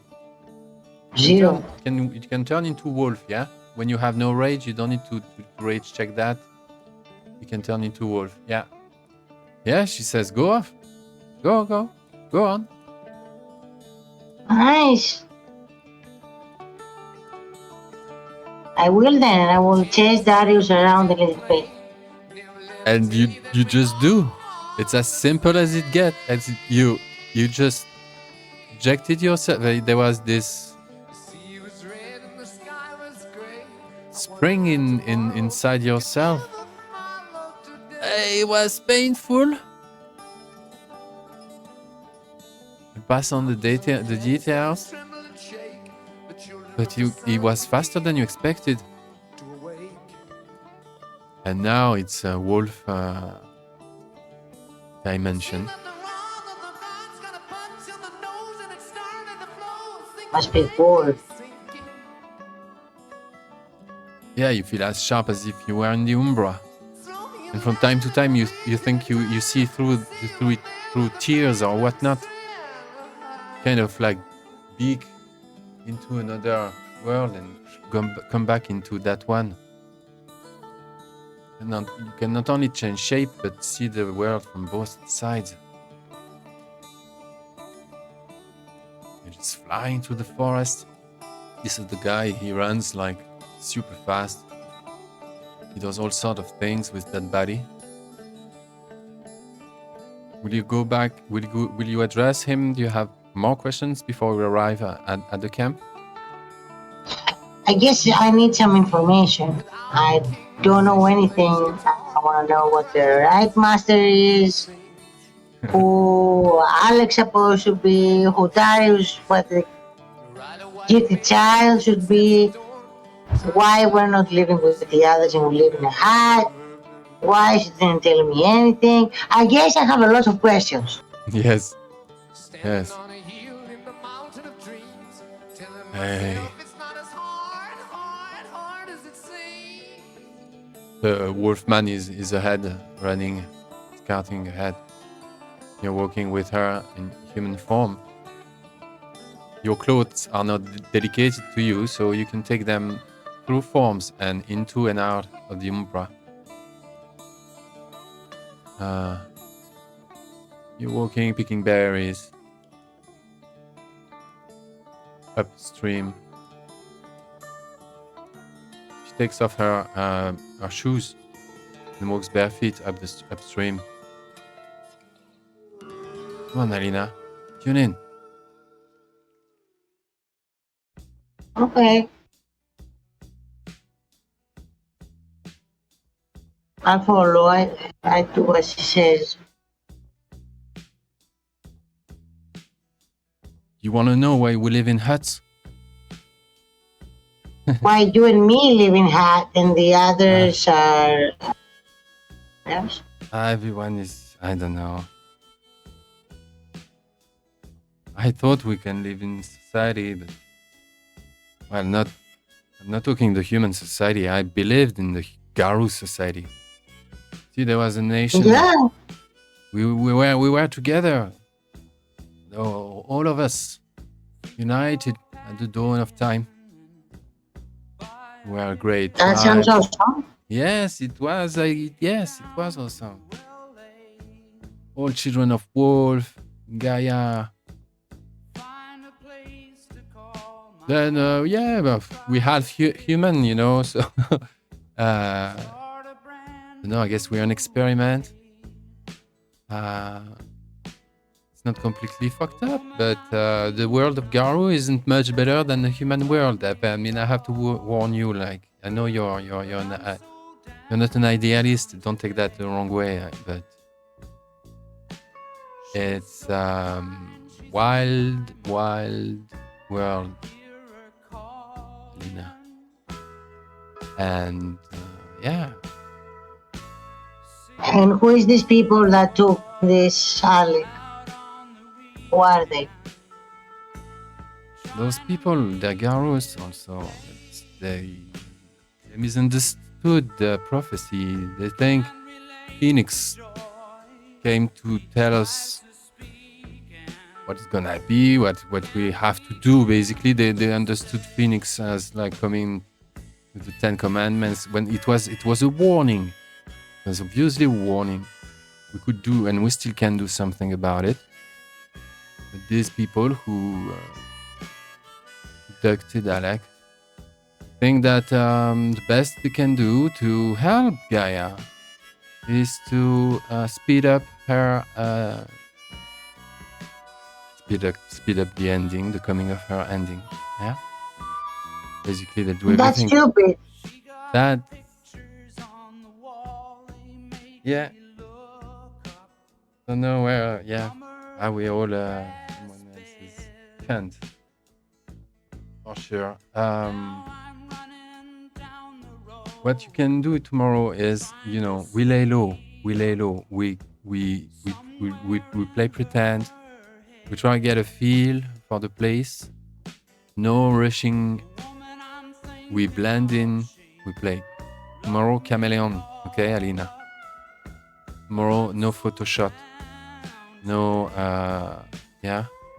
no Marilyn. Okay? Your gift is in subterfuge too. There's a veil now that you have to protect. Protect the humans from knowing the terrible truth. from their perspective, they would say that's, yeah. But the more realms you travel, you get a sense that, you know, it's not all that bad. That things that matters are sometimes weird, and even if there's an apocalypse, there's little things in one's life that seem so much more important than the end of the world. So, whatever happened tomorrow, just be clever. Don't ask the wrong questions to the wrong people. Look behind the veil. That's where it always greet the spirit first anywhere you arrive. No one will be able to fool you. Get a sense of the place from the other side of the veil. You'll get used to the gauntlet, and she goes on, etc. You know, she preps you a bit, and you'll walk, the three of you, towards Old Stone. Then Alek in the morning, I think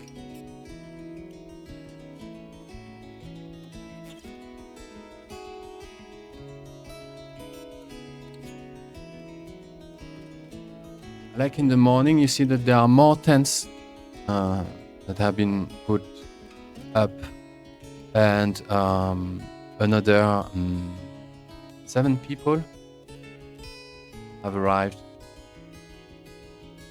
and they brought gas burners, and they do little camping, breakfast. One is playing guitar. They all look very happy, well-fed people, Are they werewolves too? Do I know that kind of like smell or You can't tell? Even if there was you need a gift to identify even werewolves. You cannot just sniff a werewolf just because he turns into Krynos in front of you. It's obvious, but if he's still a human, you can still pretend not to be. Have there been any signs that they're werewolves? Like how the ones I know. No, they arrived in the werewolves. morning. Renata, she welcomed them. They widened the camp. They sent a couple of them onto scouting missions, looking to find another water spring to bring more water for tomorrow's festival. Others are gathering firewood. Someone is planning where is going to be the ritual ceremony. And your thought of the one you know from the 5, yeah? Or how many is that? I think it was 5 of actual werewolf that I know. But 6 from those your hosts. And they behave normal. They mingle with the new group. Everyone is happy. There will be workshops, shamanic workshops happening. Everyone has come to learn the ancient ways, of the cavemen that used to live there 30,000 years ago, and build those cairns. And from there, they're planning to do a kind of activities, and finish somewhat the day with a big event or something. Was I able to convince them that I was trusted enough to take the collar off? No. Not that. No, wow. But they let you loose. You're not on a leash. Like you're being said hello by young strangers. smiley people. They offer you like a bowl of muesli, you know, with cinnamon, you know.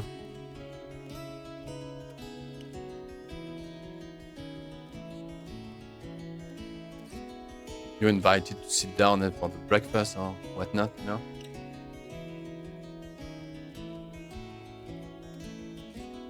I don't know. Have they told them what this festival is or what they're preparing for? Hey, what's up? Kasia, she says. Kasia, little blonde Polish girl. Hippie clothing. Bread. Yeah. Hey, I'm from Białystok. Hey, I think I know you. You from Białystok? Do I recognize her at all? I'm curious. Yeah. Roll. Roll D10. Let's make it a 50-50. You know Kasia.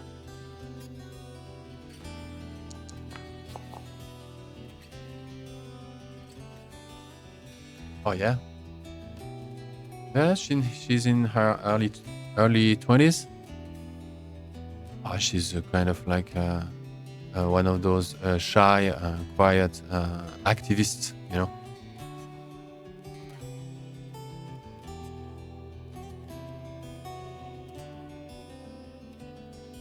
Hey, you, Alek?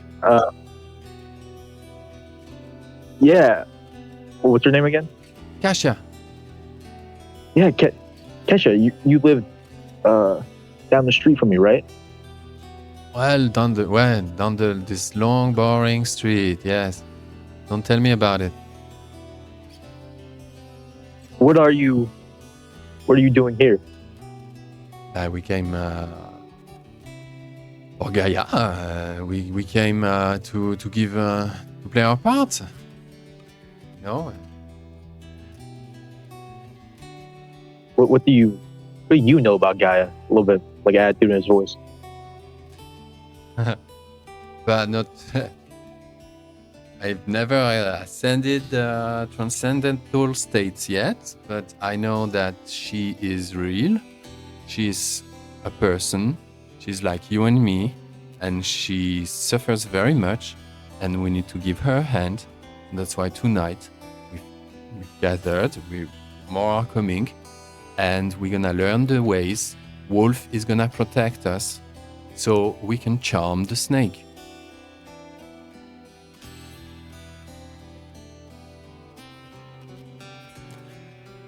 At that moment, Alina and Darius, 50 child, and Fabiola.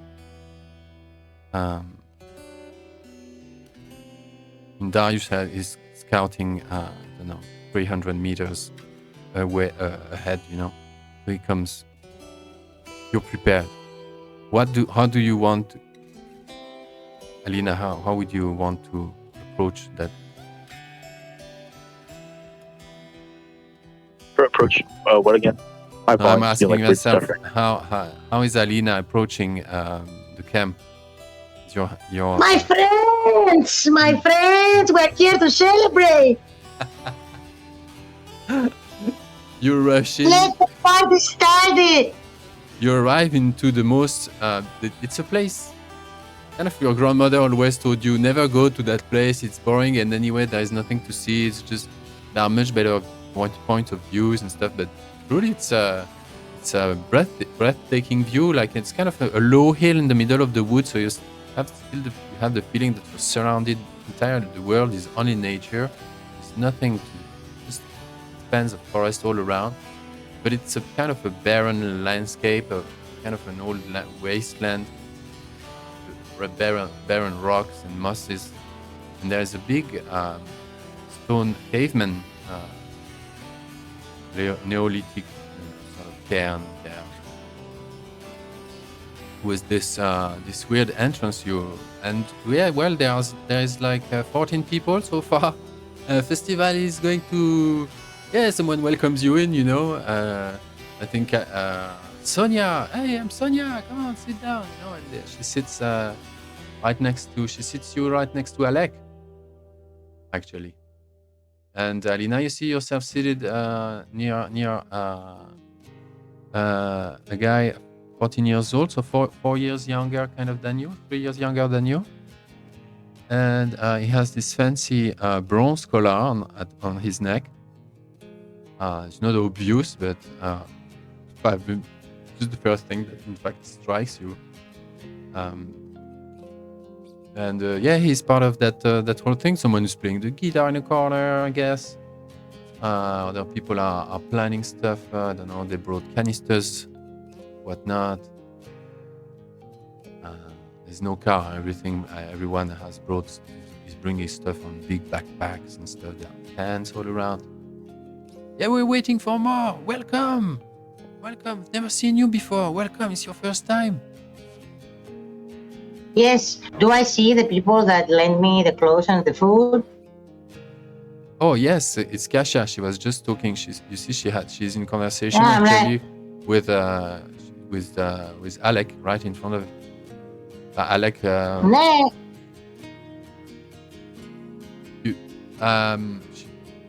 Did someone describe Alek to you? Do you know who you're looking for? I just know the name. Yeah. Nobody say how he looks like, so I only know a name. Yeah, I think the grandmother and gifted child Dariusz are walking their way down. Alek, how do you respond to her arrival? I think he kind of just like rolls his eyes. He's not very happy about someone enjoying the situation he's in right now.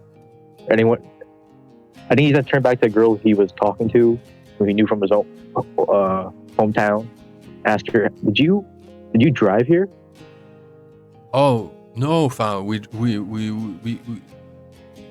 stopped midway, found the main, then we walked. Yeah, we walked for a day. Do you know anyone that did? Is there anybody else from our hometown here?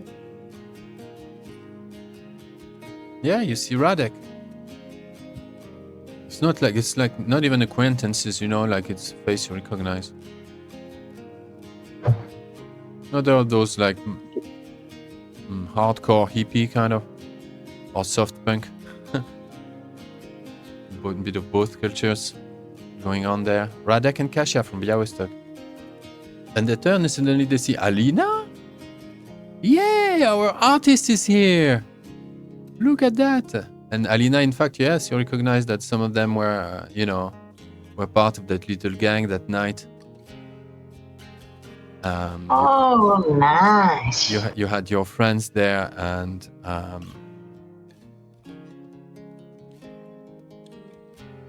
Under the bridge. They're friends of friends. I can't remember now. It was Arkadiusz, and your other girlfriend there was. I don't have her name handy here. So they're friends of friends, kind of. Sonia or something? I think it was from an S. Yeah, something like that. And just so Kasia, who was just talking with Lukas, with Alek, she turns to you, Alina. Alina!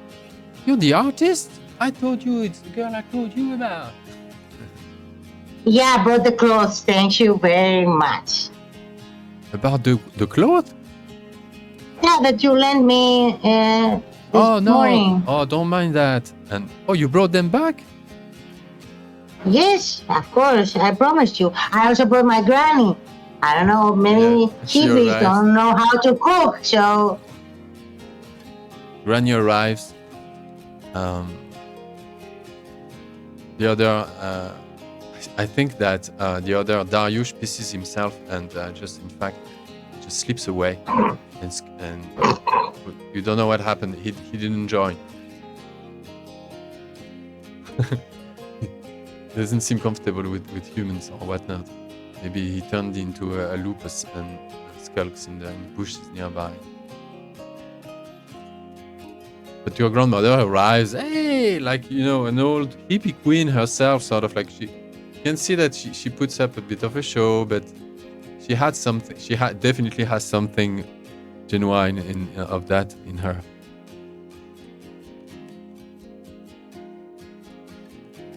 Oh, Fabulous, Miss Fabulous is here. So, you know what we're gonna do? They start to talk about the shamanic work they want to do, and they start to sort of like start to act a little bit, take things in their own hands, make things happen, leap, you know, and because it's taking too long. Gaia is suffering. Need to accelerate the process. Who said that? What? Who says that? Kasia and most of them. I think Renate has joined at this point, Alek. Renate comes in. You see Alina, you see another woman arrives in jeans and short hair, brushed up, old blonde. Hey, who we've got here? New faces, new friends. Nice to see you. Welcome. What is up, If I Alek? listen, You made friends.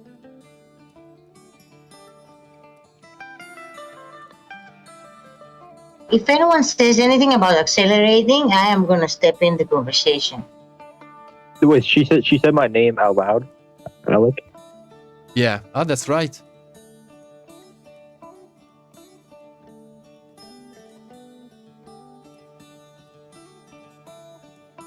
Yeah, but I mean, so you ask anything in particular? Do you want? I can continue rambling. Where's the guy with the who put the collar on me again? Is he where is he at in the party? He's in at the kind of like the other camp, the first camp that was up already last night. The camp of your guys, kind of like I don't know, 80 meters away on kind of like on another slope of that ridge. I need to find a way to get the collar on, so I can go full Kranos and just traumatize all these people. Yeah, the feeling you have with that collar,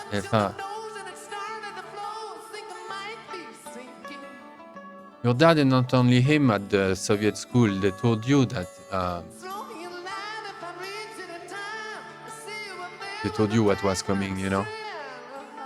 It sort of described to you like those sensory experience.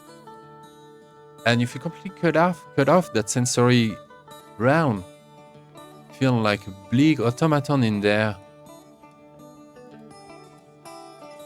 You technically have so you remember your father, but not your mother. So you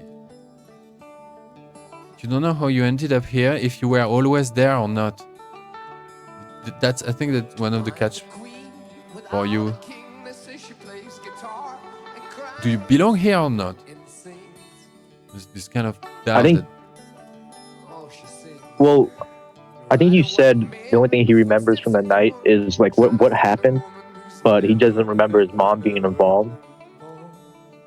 And so like the only memory he has is that those 7 people or 6 people that were there, he wants to kill them, but he doesn't care if he lives or dies, and he doesn't remember his mom being there.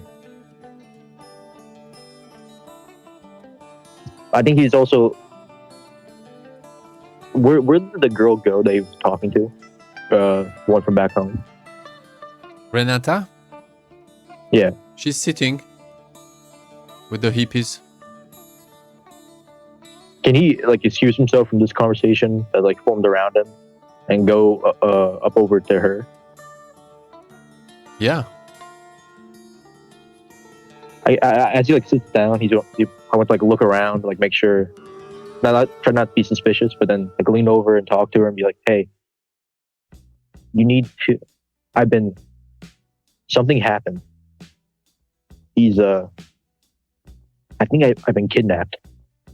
You need to get back to home. My mom, she's at the house with my brother. You need to tell her to call my father. And and tell him you where forgot I'm you at. had a mother. I forgot I had a mother. Mm-hmm. You need to go and call my brother back home. He's by himself. Our father. Tell him to get my father. You're talking to Kasia, yeah? Now your friend from Białystok. Your friend. Yeah. The only girl I know. Yeah. From there. And girls that recognized Alina as well. What? You've been kidnapped? You're good. I don't remember. I just woke up here last night. I think I remember some kind of fight. These people they killed a goat and like shaved my head. It's fucking weird, man. Yeah, that's right. You look a bit rough. They probably didn't give him a shower. He just like dried. No, blood yeah, all I guess over there him. was some kind of completion, and you had a moment. Yeah, you had the breather on the stream or whatnot. Hey man, are you okay? Come on.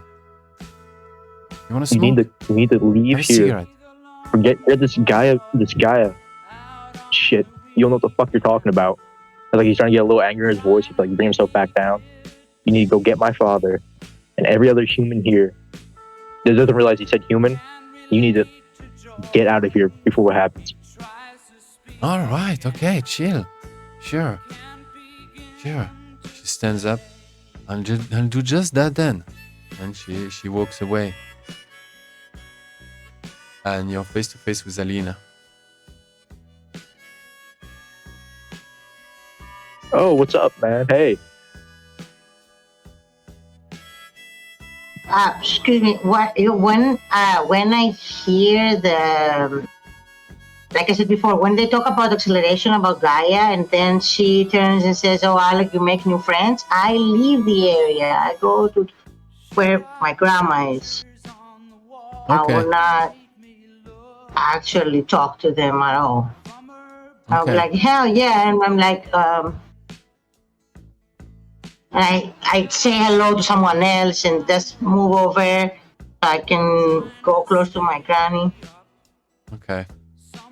Granny sits down and listens to the hippie kids telling their story about the coming apocalypse and that their club practicing shamanism and they with the protection of wolf they'll summon snake, so can help Gaia. Yeah, Granny, can I talk to you for a minute? Yeah, to take her part. Yeah. Standing in those hills, you have the view on top of the forest. She smiles at you. I found the one we're looking for. He doesn't look to be a prisoner or something. He's hanging out with some people over there. I know, this is weird, huh? Hey, it's the kid with the strange collar on his neck. Yeah. It doesn't look the happiest among us, to say the least. So should I make a big speech or something and you go grab him and take him home or whatever? These people are a little bit nuts. You make a speech and what? I slip away with him? We escape? Yes, go. Okay. No one will suspect you, Gran. How about I try make the speech and I don't know. I'm not a great runner. You'd be good with if you want to make the speech, okay. What is your gifted child? He's supposed to be here, help us. He's here. He's right here. She just points at a patch of shadow, you know, and there is a guy there in lupus, yeah, in wolf form. Shadow among the shadow. Okay. He was there, really close by. Okay, you think he can hear us? Oh yeah, he can hear you. Okay. So they humans here as well, right? Yeah. They accept a wolf to protect them, right? These weirdos, I think they could, yeah. And we have a wolf right there. But no one has seen Maybe. it. No one has seen it. Yet. Maybe we should chase the humans away as well from this place. Maybe they should be a little bit scared. Go to their homes. Sure. It's not really the humans. We don't want to make waves, huh? Surely. But it's the other guys. You have a look at the other camp? No, you want me to? I'm not sure about that, Alina. There is a few of them. What's with the collar, though? You seen that? Yes, I hope you know better than... I don't know what it is. Okay, this is enough. I'm going to talk to him. She stands up. Whatever happened, Alina, be ready to make yourself safe somewhere. But I will create a diversion. We blend in. This really needs to be clever because these guys are just right about on the corner there. Yes, I will play crazy hippie.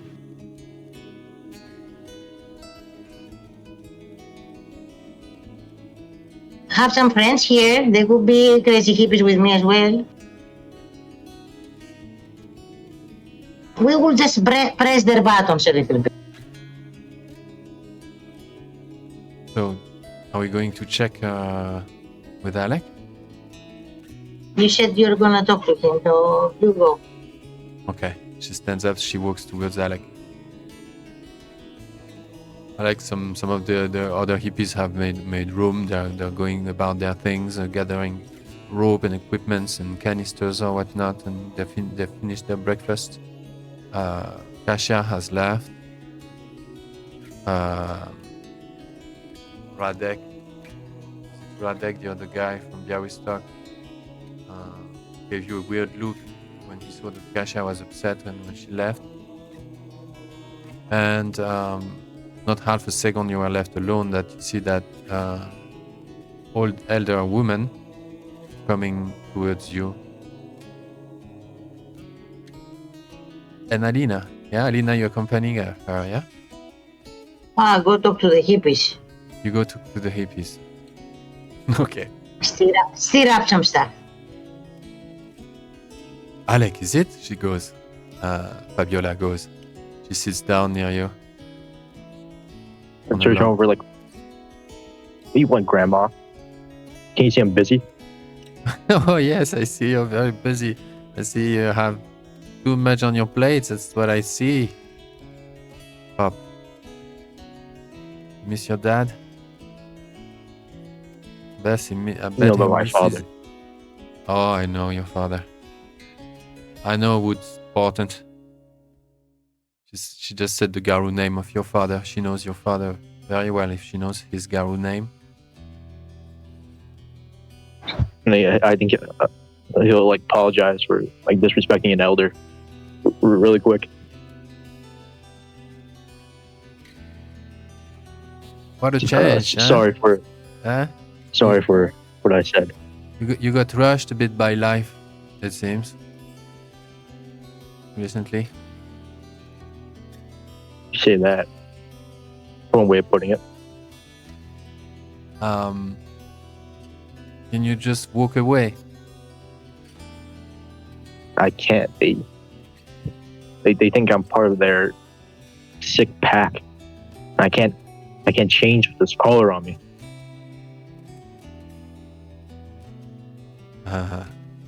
Oops. And for a second, just looks away. I don't know. It's something. A reflection. The reflection of her in her tea. She just like as if it was like, ooh. She's back. Said, ooh. Oh yeah. It's busy out there. And she Excuse says, me? in the Umbra. Not as Something quiet out happening? there. Oh yeah. We have movement. We have movement. Alek, we have to move. Alina is going to make a diversion.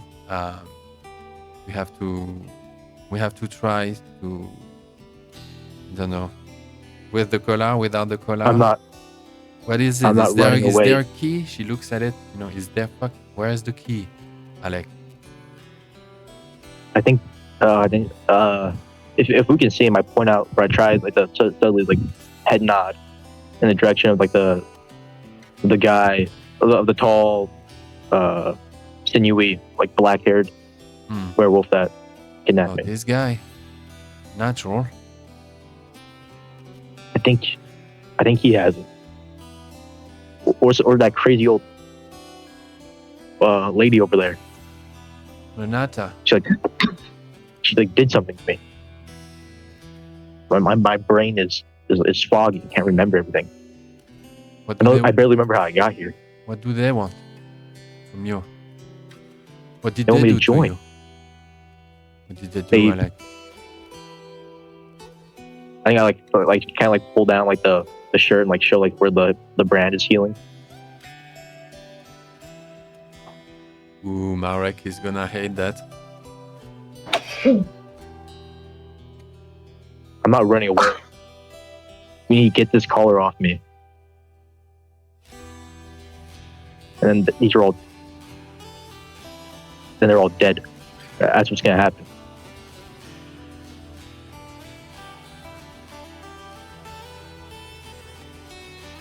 If you could see what I can see on the other side. I mean, I'm totally in on what your vision is ground. Your vision is proper, boy. It's not. Alina, shit, she's gone. Where are you, Alina? You're making the diversion. Yeah, I'm going to these people that they're talking about accelerating Gaia's demise and everything, and I'm like, this is bullshit. Who thought this thing so wrong?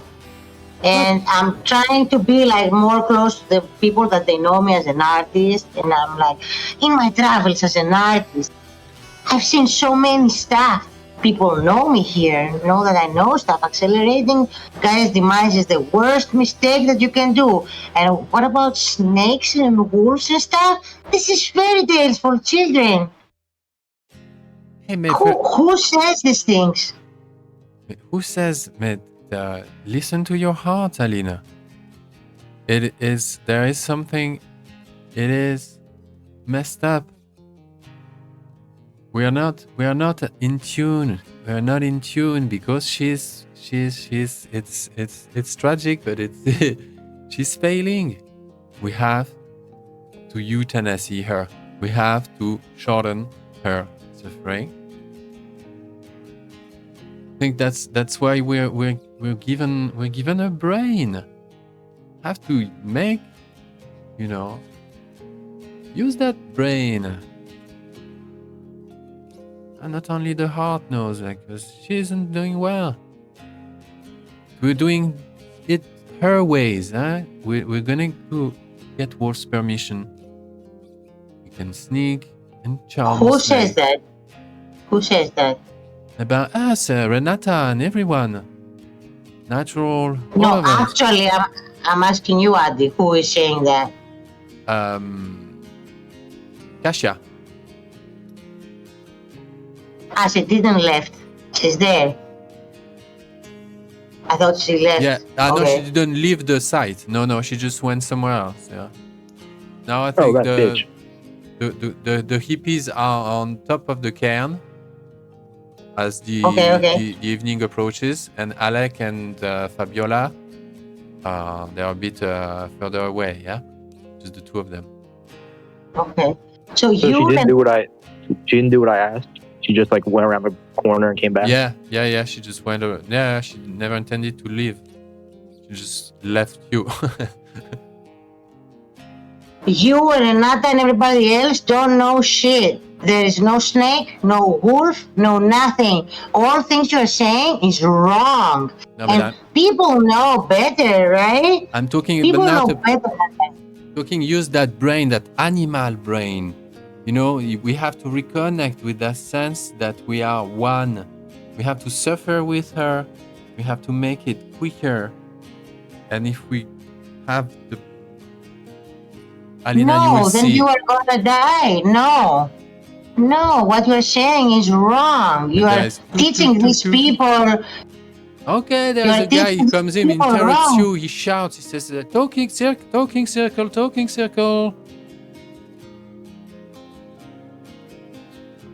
Talking And circle? everyone assembles and talking stick. Oh, bon. Everyone knows the rules. You talk only if you have the stick. I grab it. You grab the stick. Okay, you grab the stick. And you have the stick. There is, I think everyone is present, including I think most of the spiral. Yeah, the black spiral. I think, and more people came on the way, so there's maybe 20 now. Do the talking stick circle. I turned to Grandma and asked, "Is this the distraction? Ooh. Are we supposed to run now?" Oh. So you start a big speech, and they will try to escape discreetly. Roll for stealth, and so that. Let me look at that. I would like to roll my persuasion speech. Yeah. Or my leaderships. You go charisma or manipulate. I think charisma or manipulation. And with persuasion, I'm trying to persuade most of the people to come with my opinion instead of theirs opinion. Yeah. So charisma, manipulation, and persuasion. And for you for Alek, stealth and I don't know, dexterity, I guess. Okay. Can I just make a run for it? Yeah. Yes. Alina, just say my. Okay. I don't know if Alek would run away. The only thing he remembers is that he wants to kill him.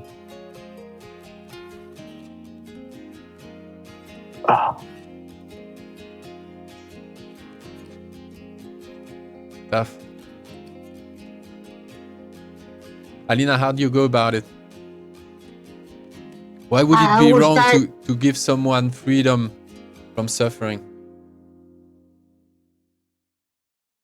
Because we're not talking about freedom from suffering. We're talking about causing more suffering. And causing more suffering is wrong. But you don't go to the roots of evil and recreate and continues the effect. You go to the opposite. You're trying to create another circle of good stuff. You're using your animal brain and everything. They're trying to manipulate and try to use pure things to lead people to evil stuff. Like the regime, like Kasia, she goes on, like, the regime, you mean?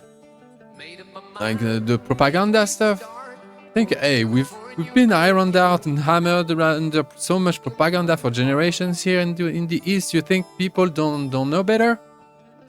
Of course they can see through propaganda. Gurus here? No way. Now here we want true comradeship, true fraternity. The one between species. No, you're right, but at the same time, look around, it's fucked up. Revolutions leading nowhere. No, it's no. What do I roll for a dead sprint? Just like dash. But dexterity, athleticism. Dexterity, athleticism. You decided. Okay, run. Dex. Could I possibly persuade you to let me use strength? Yeah, for the first strand, and then we go into stamina. All right. Yeah, strength. No. Oh, that's willpower. Come on. What's the? Oh my gosh, willpower again. Can't. You can more than once, yes. Try. Three successes. You're right. You're Can I yell to grandma? Cover me. You're going to make it. You jump from rock to rock. You're a free spirit again. And suddenly, your neck just won't go any further. Your whole body is just springing forward, and you just nearly just like, and swing in the air, suspended on your own neck, and just land on your back. Nearly, strangle yourself. The necklace won't allow it an inch further.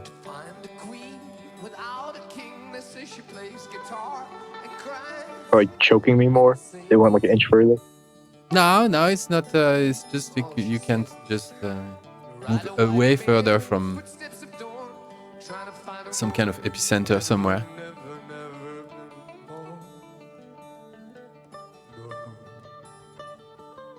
Damn.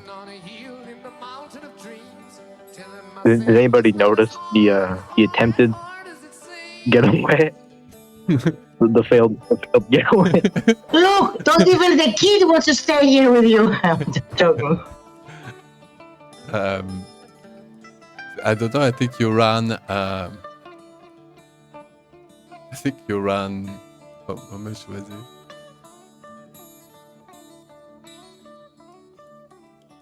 I think you ran 500 meters.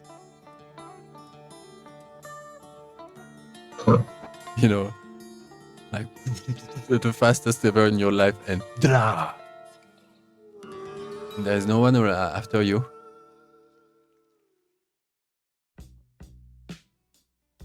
Oh. Alina, you're talking to that crowd, and you're having a flash. There's a tear that opened in your mind, and you see behind the veil. And you stand in front of that crowd of hippies, and behind them you see a cobra, tall cobra, just comforting them, placating them with his snake tongue. And the tear just... The vision is gone. Oh my god. And those kids are just continue. Those kids, they are like 5 to 10 years old more than you, still your generation. That's the end of the talking stick. You took solo. You took basically the whole thing. Was your speech? Grandmother makes you a nod. She nods you. You know, like yeah. She says like he's gone. And the others, they go and prepare for the wolf ritual. Alina, come on. You have to see that. Come on. Anyway, you're not going anywhere tonight. You stay with us. You brought your tent, all that, yes? No, this is bullshit. I'm leaving. I don't like this Renata bitch. And I will say that out loud.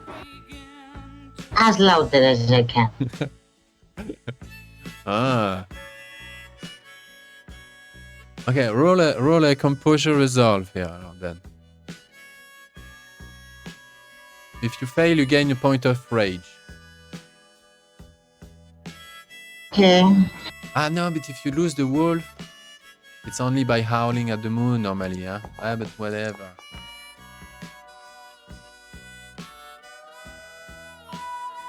So, no, you keep your cool.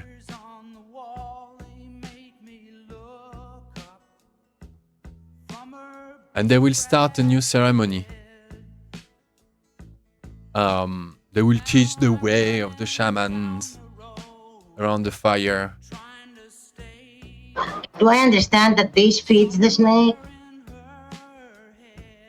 You understand that what?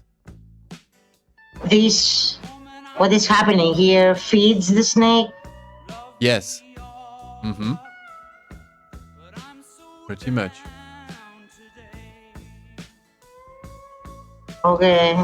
So I'll go to my granny and be like, we have to stop this now. There is a huge snake around us. They're gonna do something very bad. Yes. I don't think. Maybe we should light the fire. I don't know. Chase them away. What of Lukas? What of Alek? I don't know. You're supposed to take care of Alek. He took off. It's fast. Okay, so he's out of here. Darius will catch up to him, right? Alek. So I think the main of the hippies and the black spirals are gathering for the final exercise of the day. Alina and Fabiola are a bit aside. What do you do? I think he's still where the collar like pulled him down, just having like a little mental breakdown in the woods. Just like not okay for the situation. Like pulling on the collar, trying like to pull it off of himself, like leave like his neck like bloody raw, just like punching the dirt. Let's go and find him, says Fabiola. Come in. Let's go find Alek.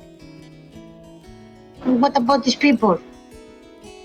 But let's see if we can be. After all, we came. Don't rush things. I think we need more manpower here, or wolf power, if you know what I mean. I had a glimpse at what's out on the other side, Alina, too. I saw what you saw. What will happen if they finish the ritual? I'll tell you next session, Alina. Okay, Granny.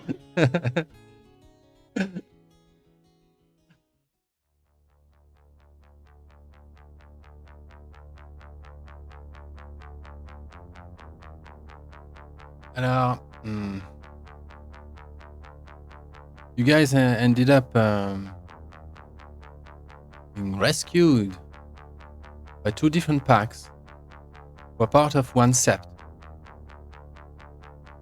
There are two Cairns and two Septs in East-Berlin. The two packs that rescued you are parts of the same sept, so they are supposed to be, you know, bands of bros. And But overall, the atmosphere, even in a single pack, generally the atmosphere, you see those guys are so mean on each other all the time. Not so mean, but just so without manners, without any. And they punch, they push each other non-stop, savages. And the other guys the cat guy, man, came to see both of your packs to try and he came with his pack as well in the canal. Those are from the other Sept. So yeah, Sept. I have to open that page. Today there is a big mood, guys. You two are invited. You want it or not, you're going to take part in that mood.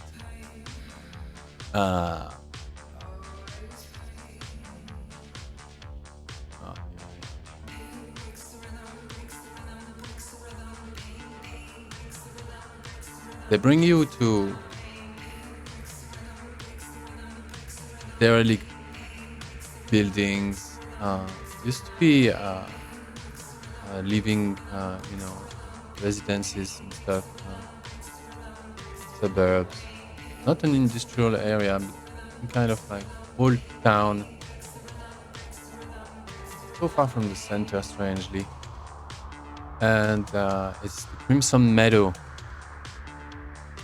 And it's a place that's known for its courtyard being a field of execution after the Second World War. Loads of German war prisoners and civilians were executed without, documentation or whatnot. But there was just numbers went high in death. So that place has a history, and it seems that it's one of the Caern. It's the main Caern of Berlin.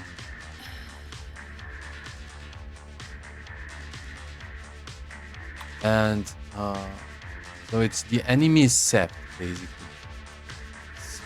Those two Septs aren't doing very well, it seems. Udos hasn't said much to Lukas on the way. Just sort of like to keep it low, keep it mundane, just don't try to like blend in. If there's something weird, just go along with the weird, don't overdo it. And you guys are thrown in that arena. It looks like some kind of like a prison courtyard of sort of, with windows and balconies around. Kind of a square, open square, with the supposed wall where all those prisoners and people were executed. And in front of that wall, there's this sort of like a stand for a music band. Loads of people. Well, you see, like around. Let me see. Around 1, 2, 3, 4, 5, 6, 7.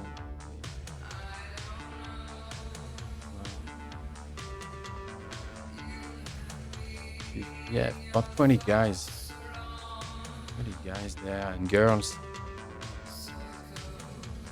Drinking, dancing, pogoing, puking, smoking,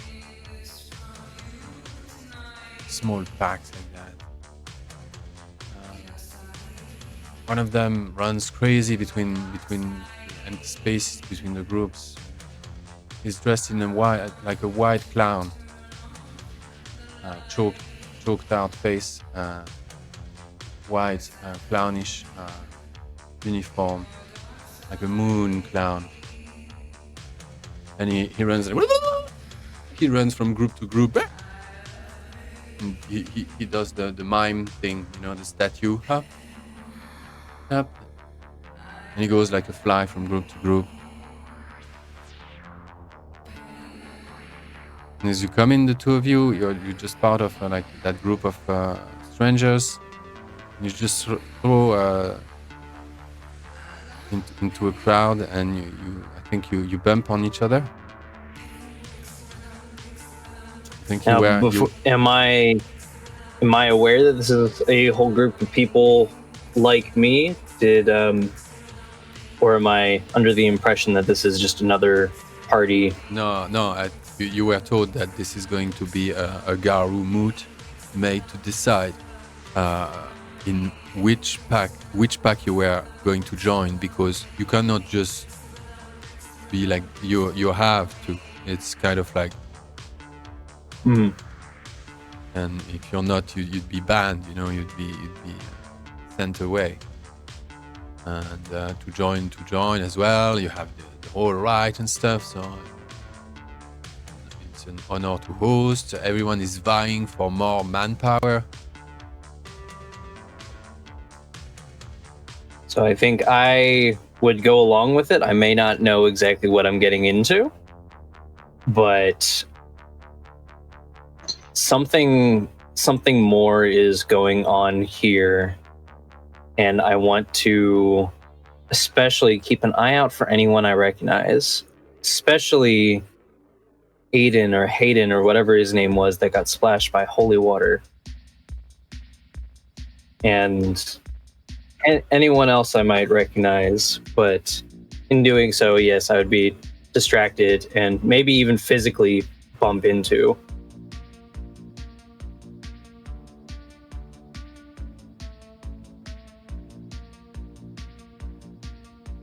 We'll see whoever you bump into, if it's Lukas or not. What do you do, Lukas, at this point?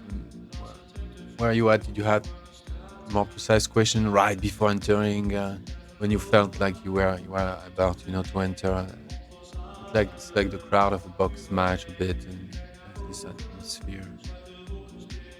Lucas is of two minds right now. The outward face is everything's calm, cool, knows exactly what's going on, but inside he's got no clue what's really happening.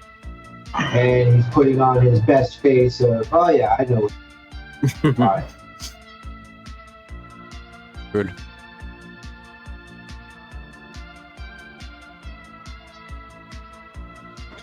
And let's see, is this still 1986? It's a bit later than, I think it's 788, something like that. Don't want to be super precise with the dates. Okay. It's around 88. So then, yeah. So then I'm 20-ish, so young man.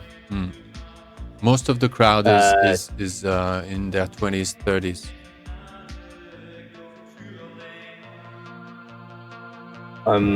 Tall, thin, kind of not exactly much muscle on me. Short, dark hair. Not much in the way of scars or anything from a tough life. Mostly trying to keep out of the fight. So when I bump into you, I'm probably taken aback and like, oh, sorry. There's a lot of people here. No worries. So Lucas has gone through a bit of a growth spurt, 16 going on 17. He used to be like 1.5 meters, so now he's about 1.8. Brown hair and eyes. He looks a little dirty. Got the shifty eyes, but he's got a smile on his face.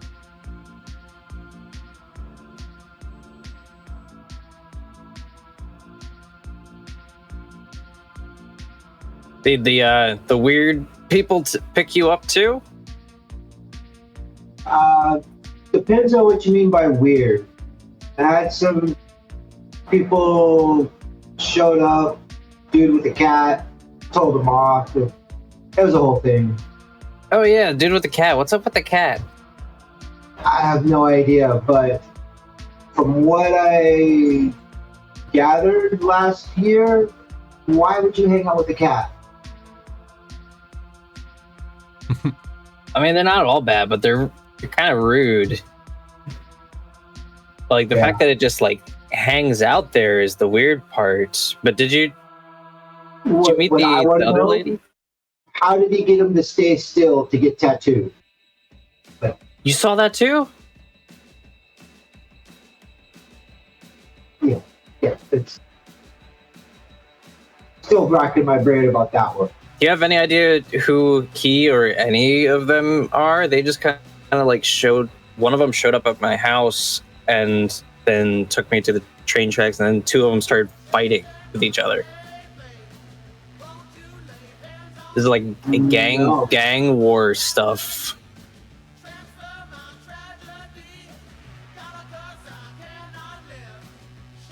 I have an idea that they're probably another, not gang, what's the word? Tribe. They're probably another tribe, but I don't know which one.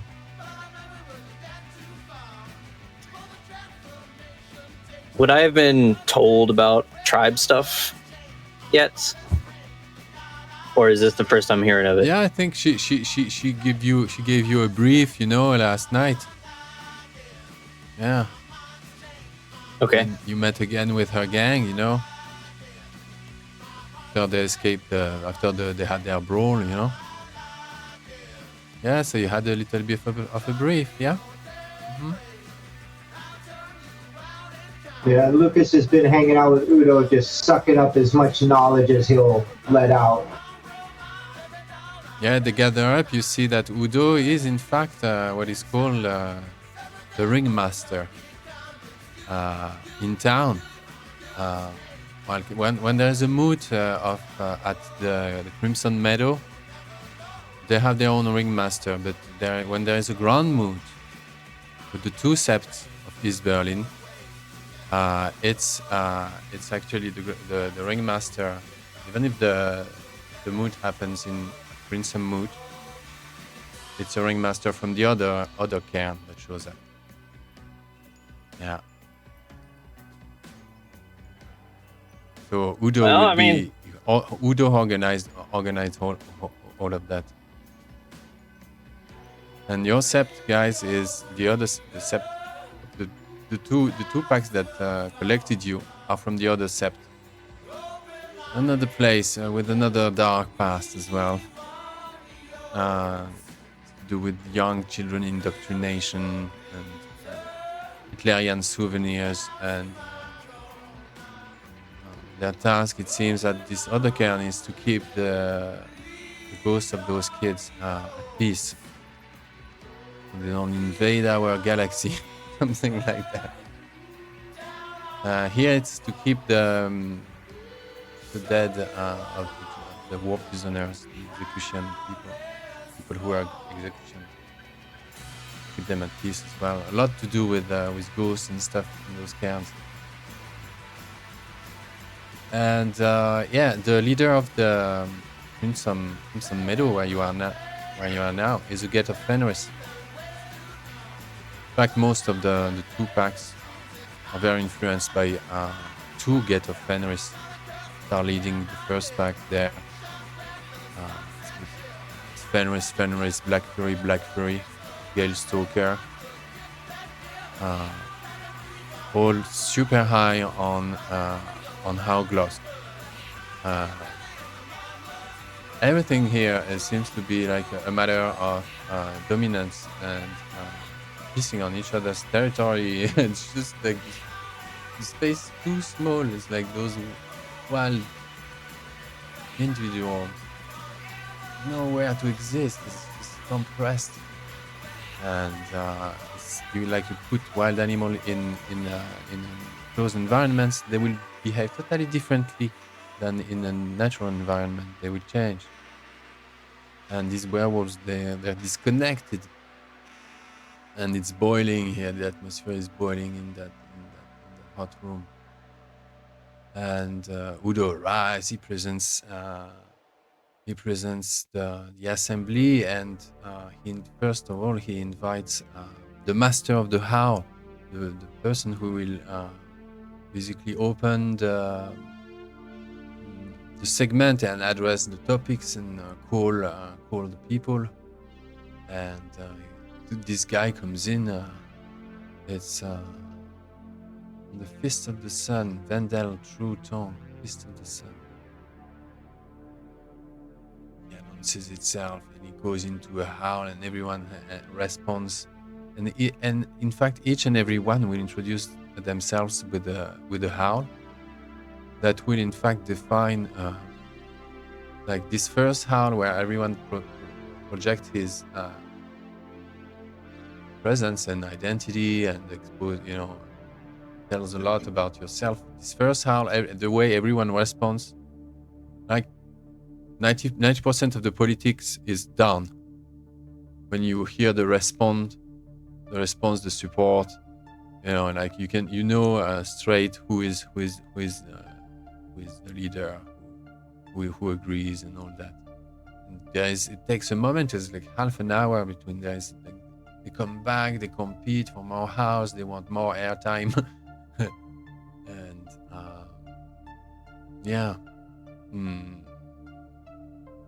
I think there was possibly a collective howl. I think it's your turn. It's your turn to howl, guys. Everybody turn. It's your turn, and the white clown comes in.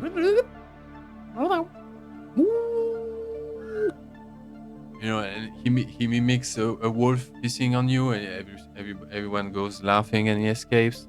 And then he comes back seriously, walking normally like David Bowie, whatever. Come on, man. Don't make them wait. Come on, you could piss everyone off. Oh yeah, we'll bring in a huge volume of air into the lung, just let loose, as loud as possible. Okay. So that youthful exuberance. Oh, okay.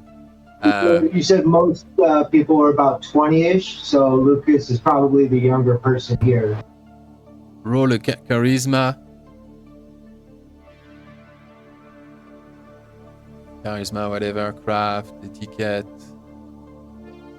You mentioned they're young, streetwise. Charisma, streetwise. Streetwise. All right, we're good at that one. I think you have a good chance, yeah, a good howl. And what's your response, Viktor? Let's do his howl. Let's do his howl first. You take part. Do you support him in your howl as you respond to echo his name? How far will his name echo through you? You're a supporter of his? Supporter of who? Of Lukas. Yeah, I don't see why not. Yeah, okay. Well, a good response, I guess, Lukas. Proud, looks delighted to have you tonight. Viktor, your time comes to howl. Alright, I'm doing my best to blend in, so And they're just like dogs, like at you, like trying to provoke you, Show us what you've got, with this new face. What's on the menu tonight?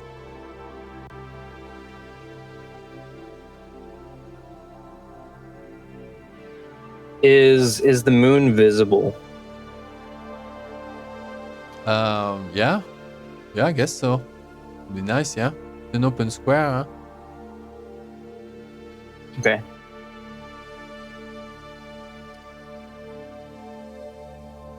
So then I still haven't howled to get the wolf back since I killed my sister. Haven't. Oh, Lukas, plus one rage. You howled already, Lukas. You did. Yeah. So there's some willpower in there to make sure it was nice. Yeah. So now first time for Viktor to recover. No shenanigans, you have plus one rage for you, yeah? I do have Moon Thrall, which requires me to shift to Glabro or Hispo Ah, yeah. every, first time I see the moon in a given night. So this might, Let's go. depending on how you want to do this might give me issues. First off, may I use performance and charisma for the howl, or would you like me to use something else? Totally, yeah. Okay. Then church singing coming in.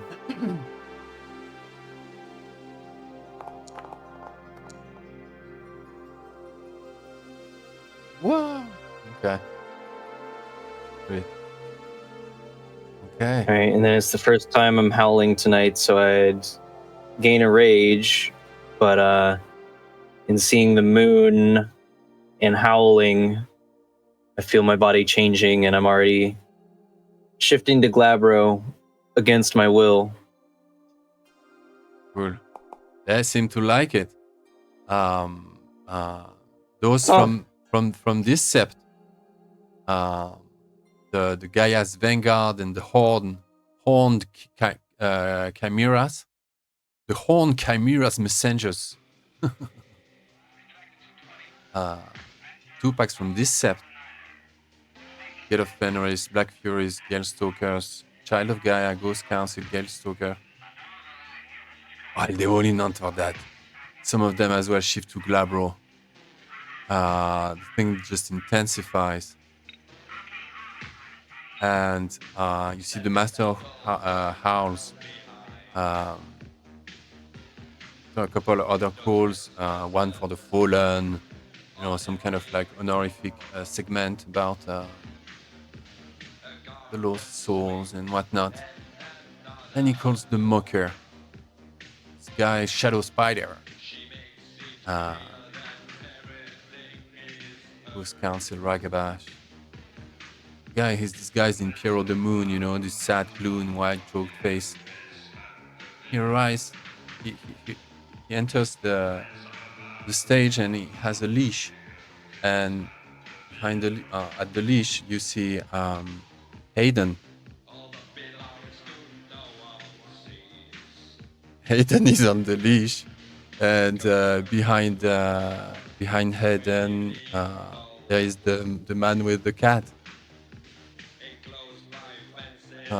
Just he walks like just calmly behind Hayden, who's like crouched and beaten, battered. He looks in a very dire strait. He hasn't slept well.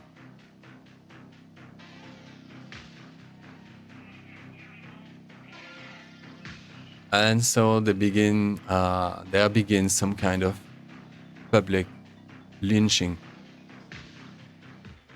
And stop me wherever you want, guys, if you want to input something. They begin to it's yeah. I would like to gain a rage from seeing Hayden. Oh yeah. To you. Oh good. And while I'm still kind of struggling with, oh god, my hands are doing the thing again, and seeing other people with also furry hands, so that's weird. But then I see him and I growl out and point with my semi-clawed fingers. That's him! Everyone just snarls. He corrupted my sister. You go.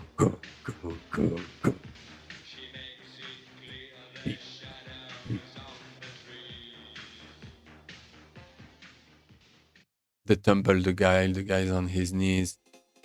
He's been battered already all night. We learn all we need to know from these guys, just chants the clown. It's ours now. It's no use anymore. Oh, Berlin will miss you. Hayden Schmidt. bravo, Hayden, Hayden, da, da, da, da. And it was like, blah, blah. And they start to really intimidate the guy and just diminish him too.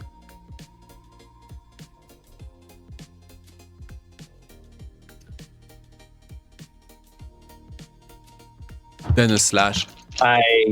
They start to slash. I'd like to try and fight my way closer and get a look at him.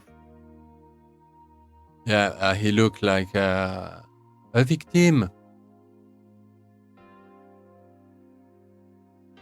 About to be opened. Eviscerated on the spot. They don't go to feed on him, but there was a delighted pleasure into just inflicting, tactical injury, tactical pain.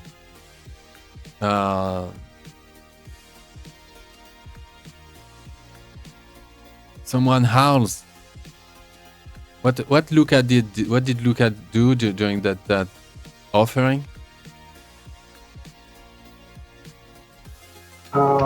I was getting ready to speak up. He's bound, right? Said he was tied up. They're like beating the crap out of him. Yeah.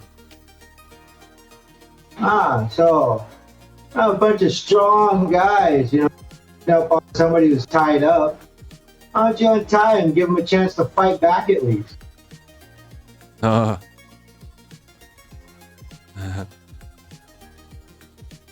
It is nothing. They left him, they dropped him. Don't worry about this guy. Was not even human anymore. Open your eyes. What is he? Guy, you drank the wrong drink. A ghoul. And they all go like blah, blah, blah. They slash at the corpse of this thing. A ghoul, like a zombie? Yes, man. A ghoul like a zombie. And there's this laughter. Suddenly, the crowd is startled by a howl. A single Garou sort of comes out of the blue, uninvited. Enters the Sept, the Caern, and steps in. You both have an air of deja vu with this guy, but not sure really if you don't recognize him. Black hair, tall, mid 20, early 20s. Weirdly dressed, kind of like I don't know, sport shoes that don't fit his size or something weird odd about him that is not from something is off with him. But he puts on a whole howl, and everybody is bent to respond to a howl just as if, and then there is like you just hear like that you like dickhead, what a head, what's in your head? What are you doing here? And Udo sneaks nearby you and says, "Oh, this man. Wasn't expecting him." And the guy goes, "I'm Johann Bloodfur. I'm here for my brothers and sisters. I require fucking assistance. And it's been impossible to talk to anyone normally. So I fucking show up at your fucking grand mood of bitches. What's it gonna take in town to get someone to land an ear? Fucking hell, fuck you all." And then the whole crowd just bursts into, fury.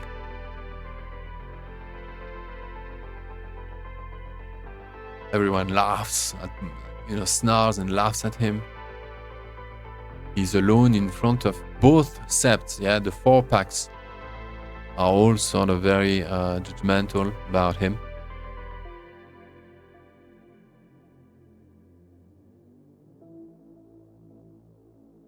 And it seems that the main guy, the leader, in fact, of the whole thing, Huntsman, Duck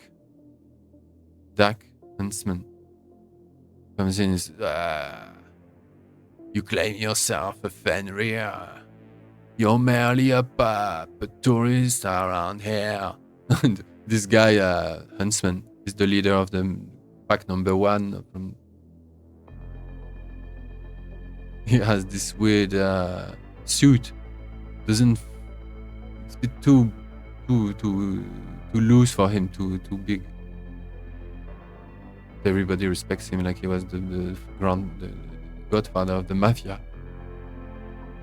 You make big claims, you come with no offering, only with the ambitious plan of a mad loner who doesn't know no shit about the city. You better stinky lupus.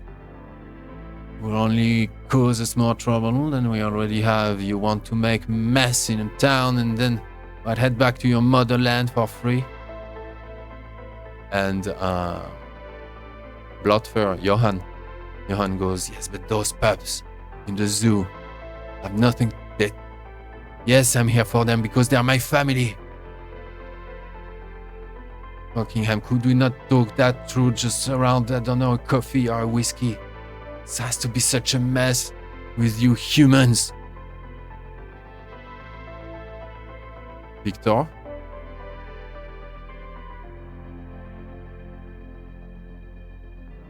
I think if I'm anywhere near Lucas, I would have a background comment. Wait, he's from a zoo? Yeah, Lucas is also giving Viktor the eye, like, come on. And hoping that Viktor will follow. Lucas will go over to the newcomer. I don't really know what's going on, but I'll listen.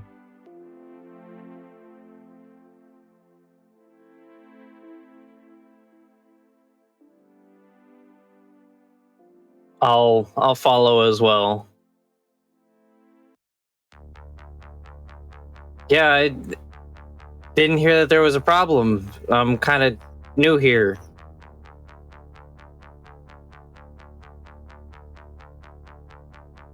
What's going on? Oh yes, there is a fucking problem. They took my mother, they took my brothers, my sisters, and they put them into a zoo. Huh? But you wouldn't have a clue, you fucking human born to spoiled kid of the city.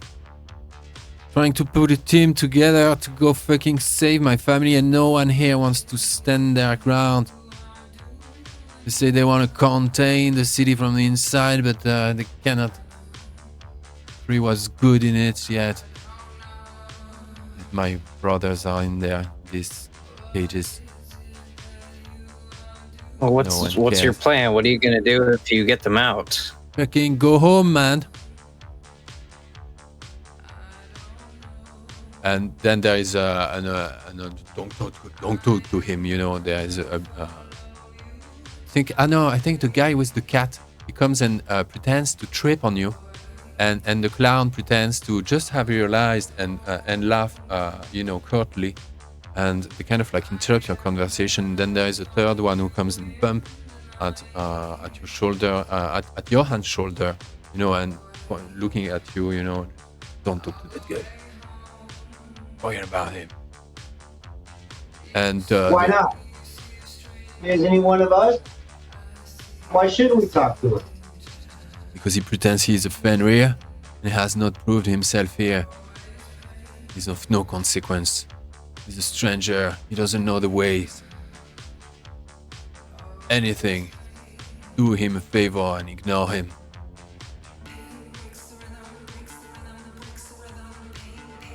I think given I'm in Glabro still and sitting at 2 rage, and now this is getting more complicated. The next one to back into me gets a backhand. 'Cause I'm trying to focus. I can't focus. They're annoying me. They're gonna next one to bump into me just gets whacked. Yeah. Whether that's a good idea or a bad idea, probably bad idea, but going on instinct, maybe even just like from being the older sibling with a little annoying little sibling. Next one to get in my way gets a whap. The next one who gets behind you, that you feel the presence approach, and you turn as if you were about just to slap, and you tell me if you'll slap him. It's Huntsman. It's Dak Huntsman, the alpha of the first pack of the Crimson Meadow, the Ghetto Fenris leader. And he approaches. He has to go past you to address Johan. How old does he look? He's in mid-30s. Okay, I don't slap. Yeah. His loose suit. You know, like jazz suit. Yeah, he kind of like make a detour, kind of like drops an eye at you and heads towards Johan.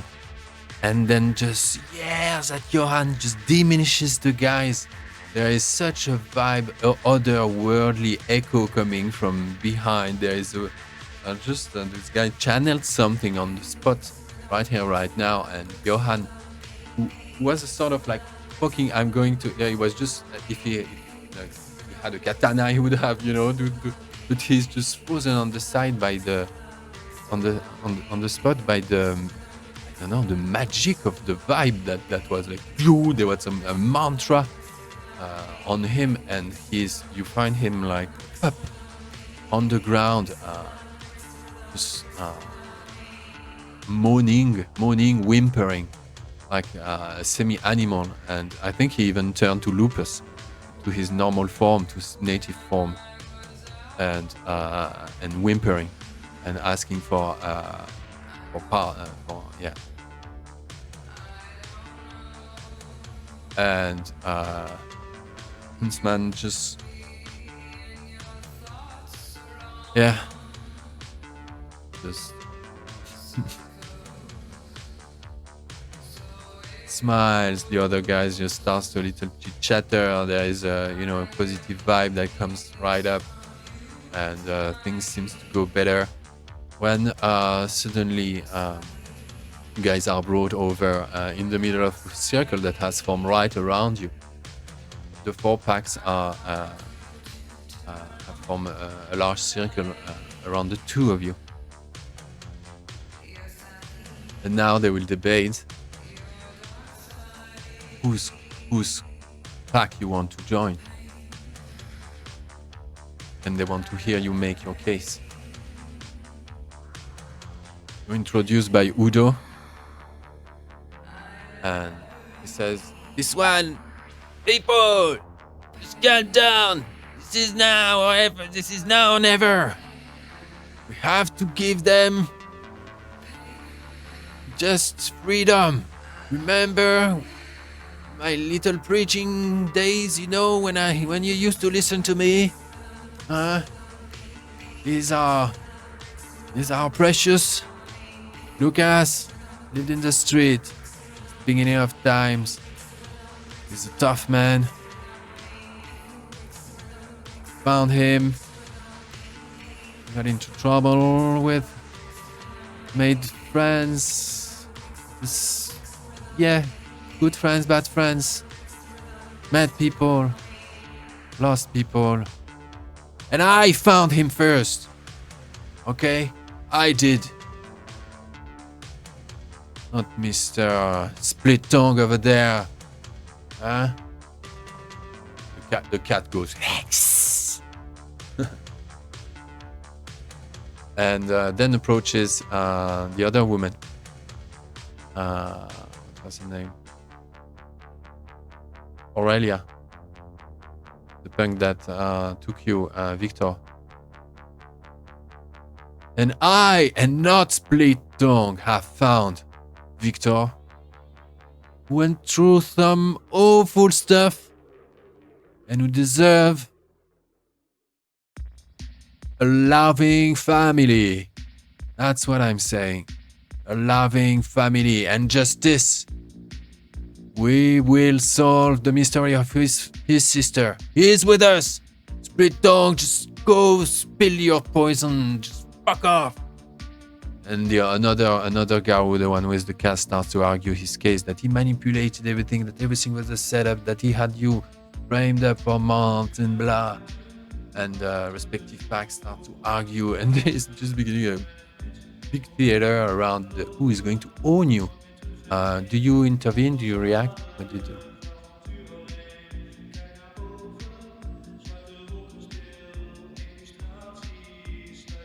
I think I'd be getting pissed off the more they start fighting again, because they're starting to sound like my parents.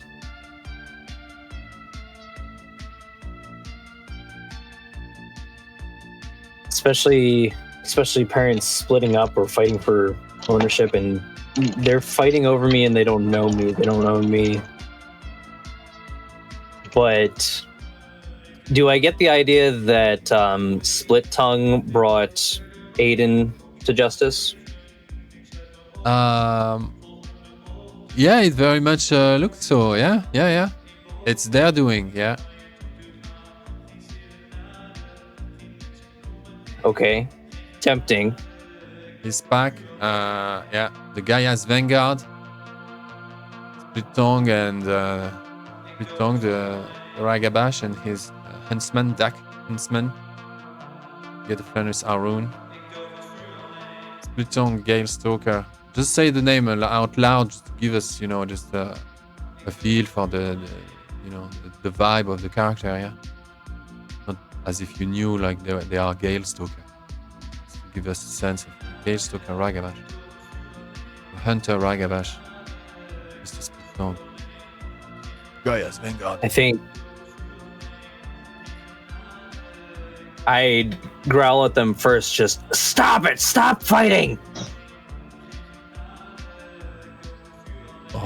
Roll charisma, intimidation. Do you want me to do -2 dice because Glabro for social? No.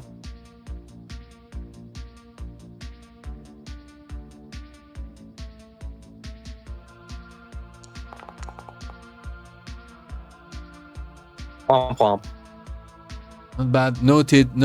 They just don't stop. They just don't stop arguing, and it's coming into a fight. I'll gently put a hand on Victor's upper arm. Like, I got this. And while everyone's attention is kind of focused on each other, arguing over we're going to join, I'll go over and nudge the wolf, motion him to come join us in the middle. Nudge who? I'm sorry, I didn't catch his name. The lupus that showed up and wants to save his family from the zoo. That's right, yeah, Bloodfur, Johan. Bloodfur, Johan. Okay, yeah, I'll go get Johan and bring him into the center with them. Yeah. So why? Why should we join any pack when we are already our own pack? And as our first act as a pack, we're going to go save a family.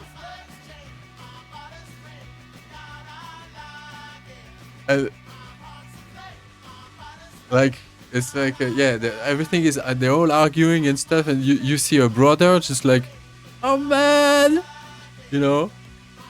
got you here, yes, and something, and he glints and looks at Viktor. You mean our pack?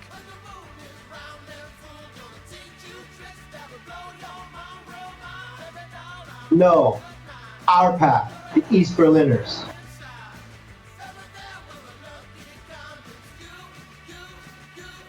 I'm okay with this. I think Viktor has a certain kind of distaste for both of these packs fighting over them, especially with their aggression. The fact that if Aurelia is who he thinks she is, she helped the one time, but not any further than that. And if what's his name, Split Tongue, brought Aiden to justice, but only after the fact, only after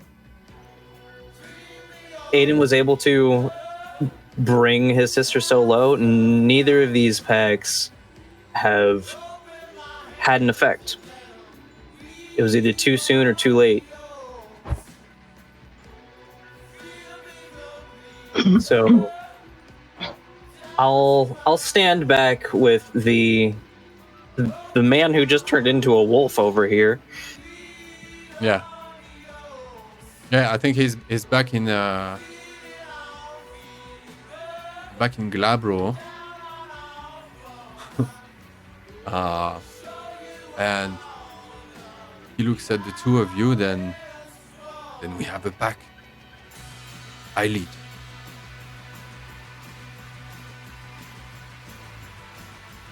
We do this. We do this. Oh, yes.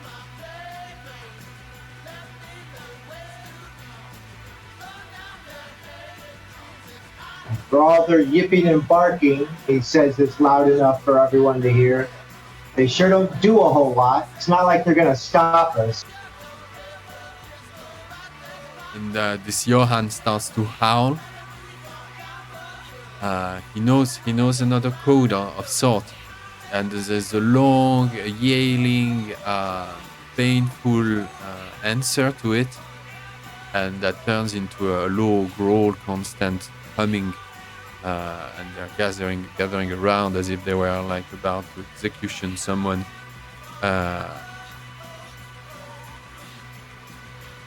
But you just realized that he announced that he, in fact, has just created a pack that you are owned. Not owned, but you know they have nothing to fight over for anymore.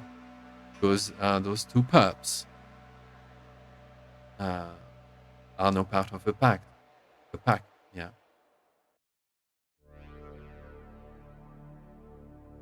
And so that will be the sort of a surprise ending for them.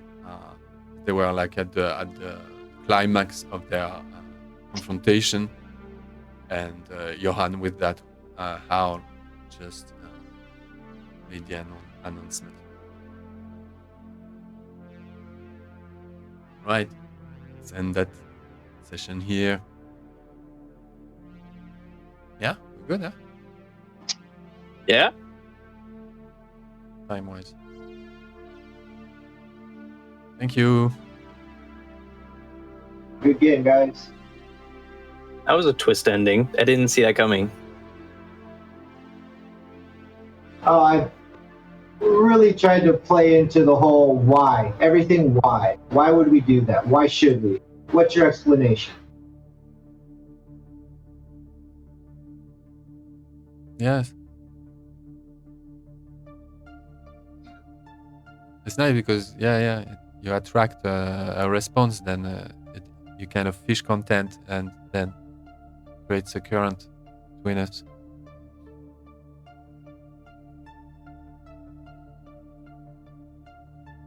Alina, do you get? Yes. Did you get some food tonight?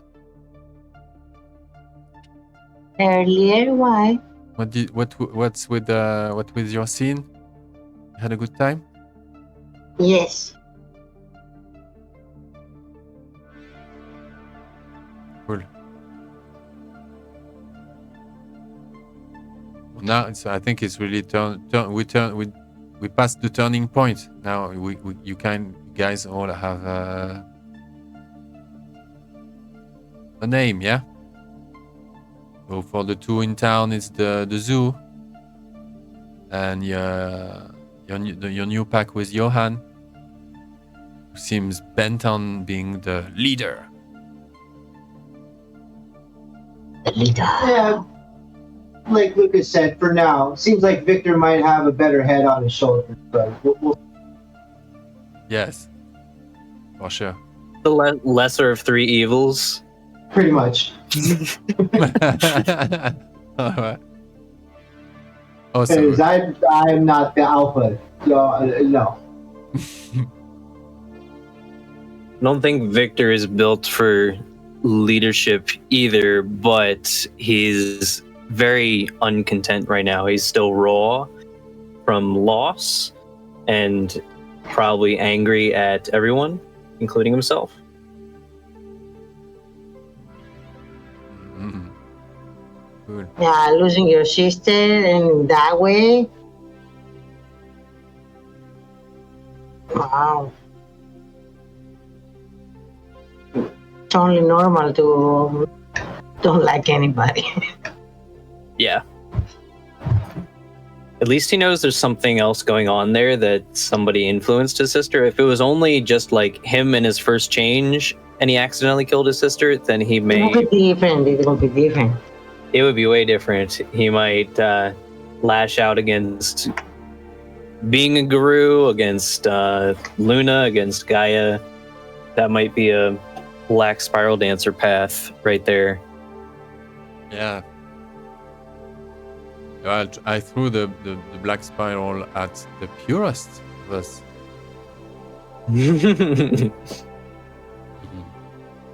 What about Alina? Where is she headed now? So this snake, you were startled by that snake, yeah? You know who's the enemy of the snake, though, right? Do I know what? Falcons eat snakes. Ah, yes. You know that, right? Okay. Ooh, deep. I want to eat that snake. Oh, that's all. Just a matter of food. Okay. Yeah, and it's unfair because they're dragging in people there. That's bad. I don't like it. I love the way kind of with Alina, it's like everything or nothing. Like, yeah. Yeah. Very temperamental.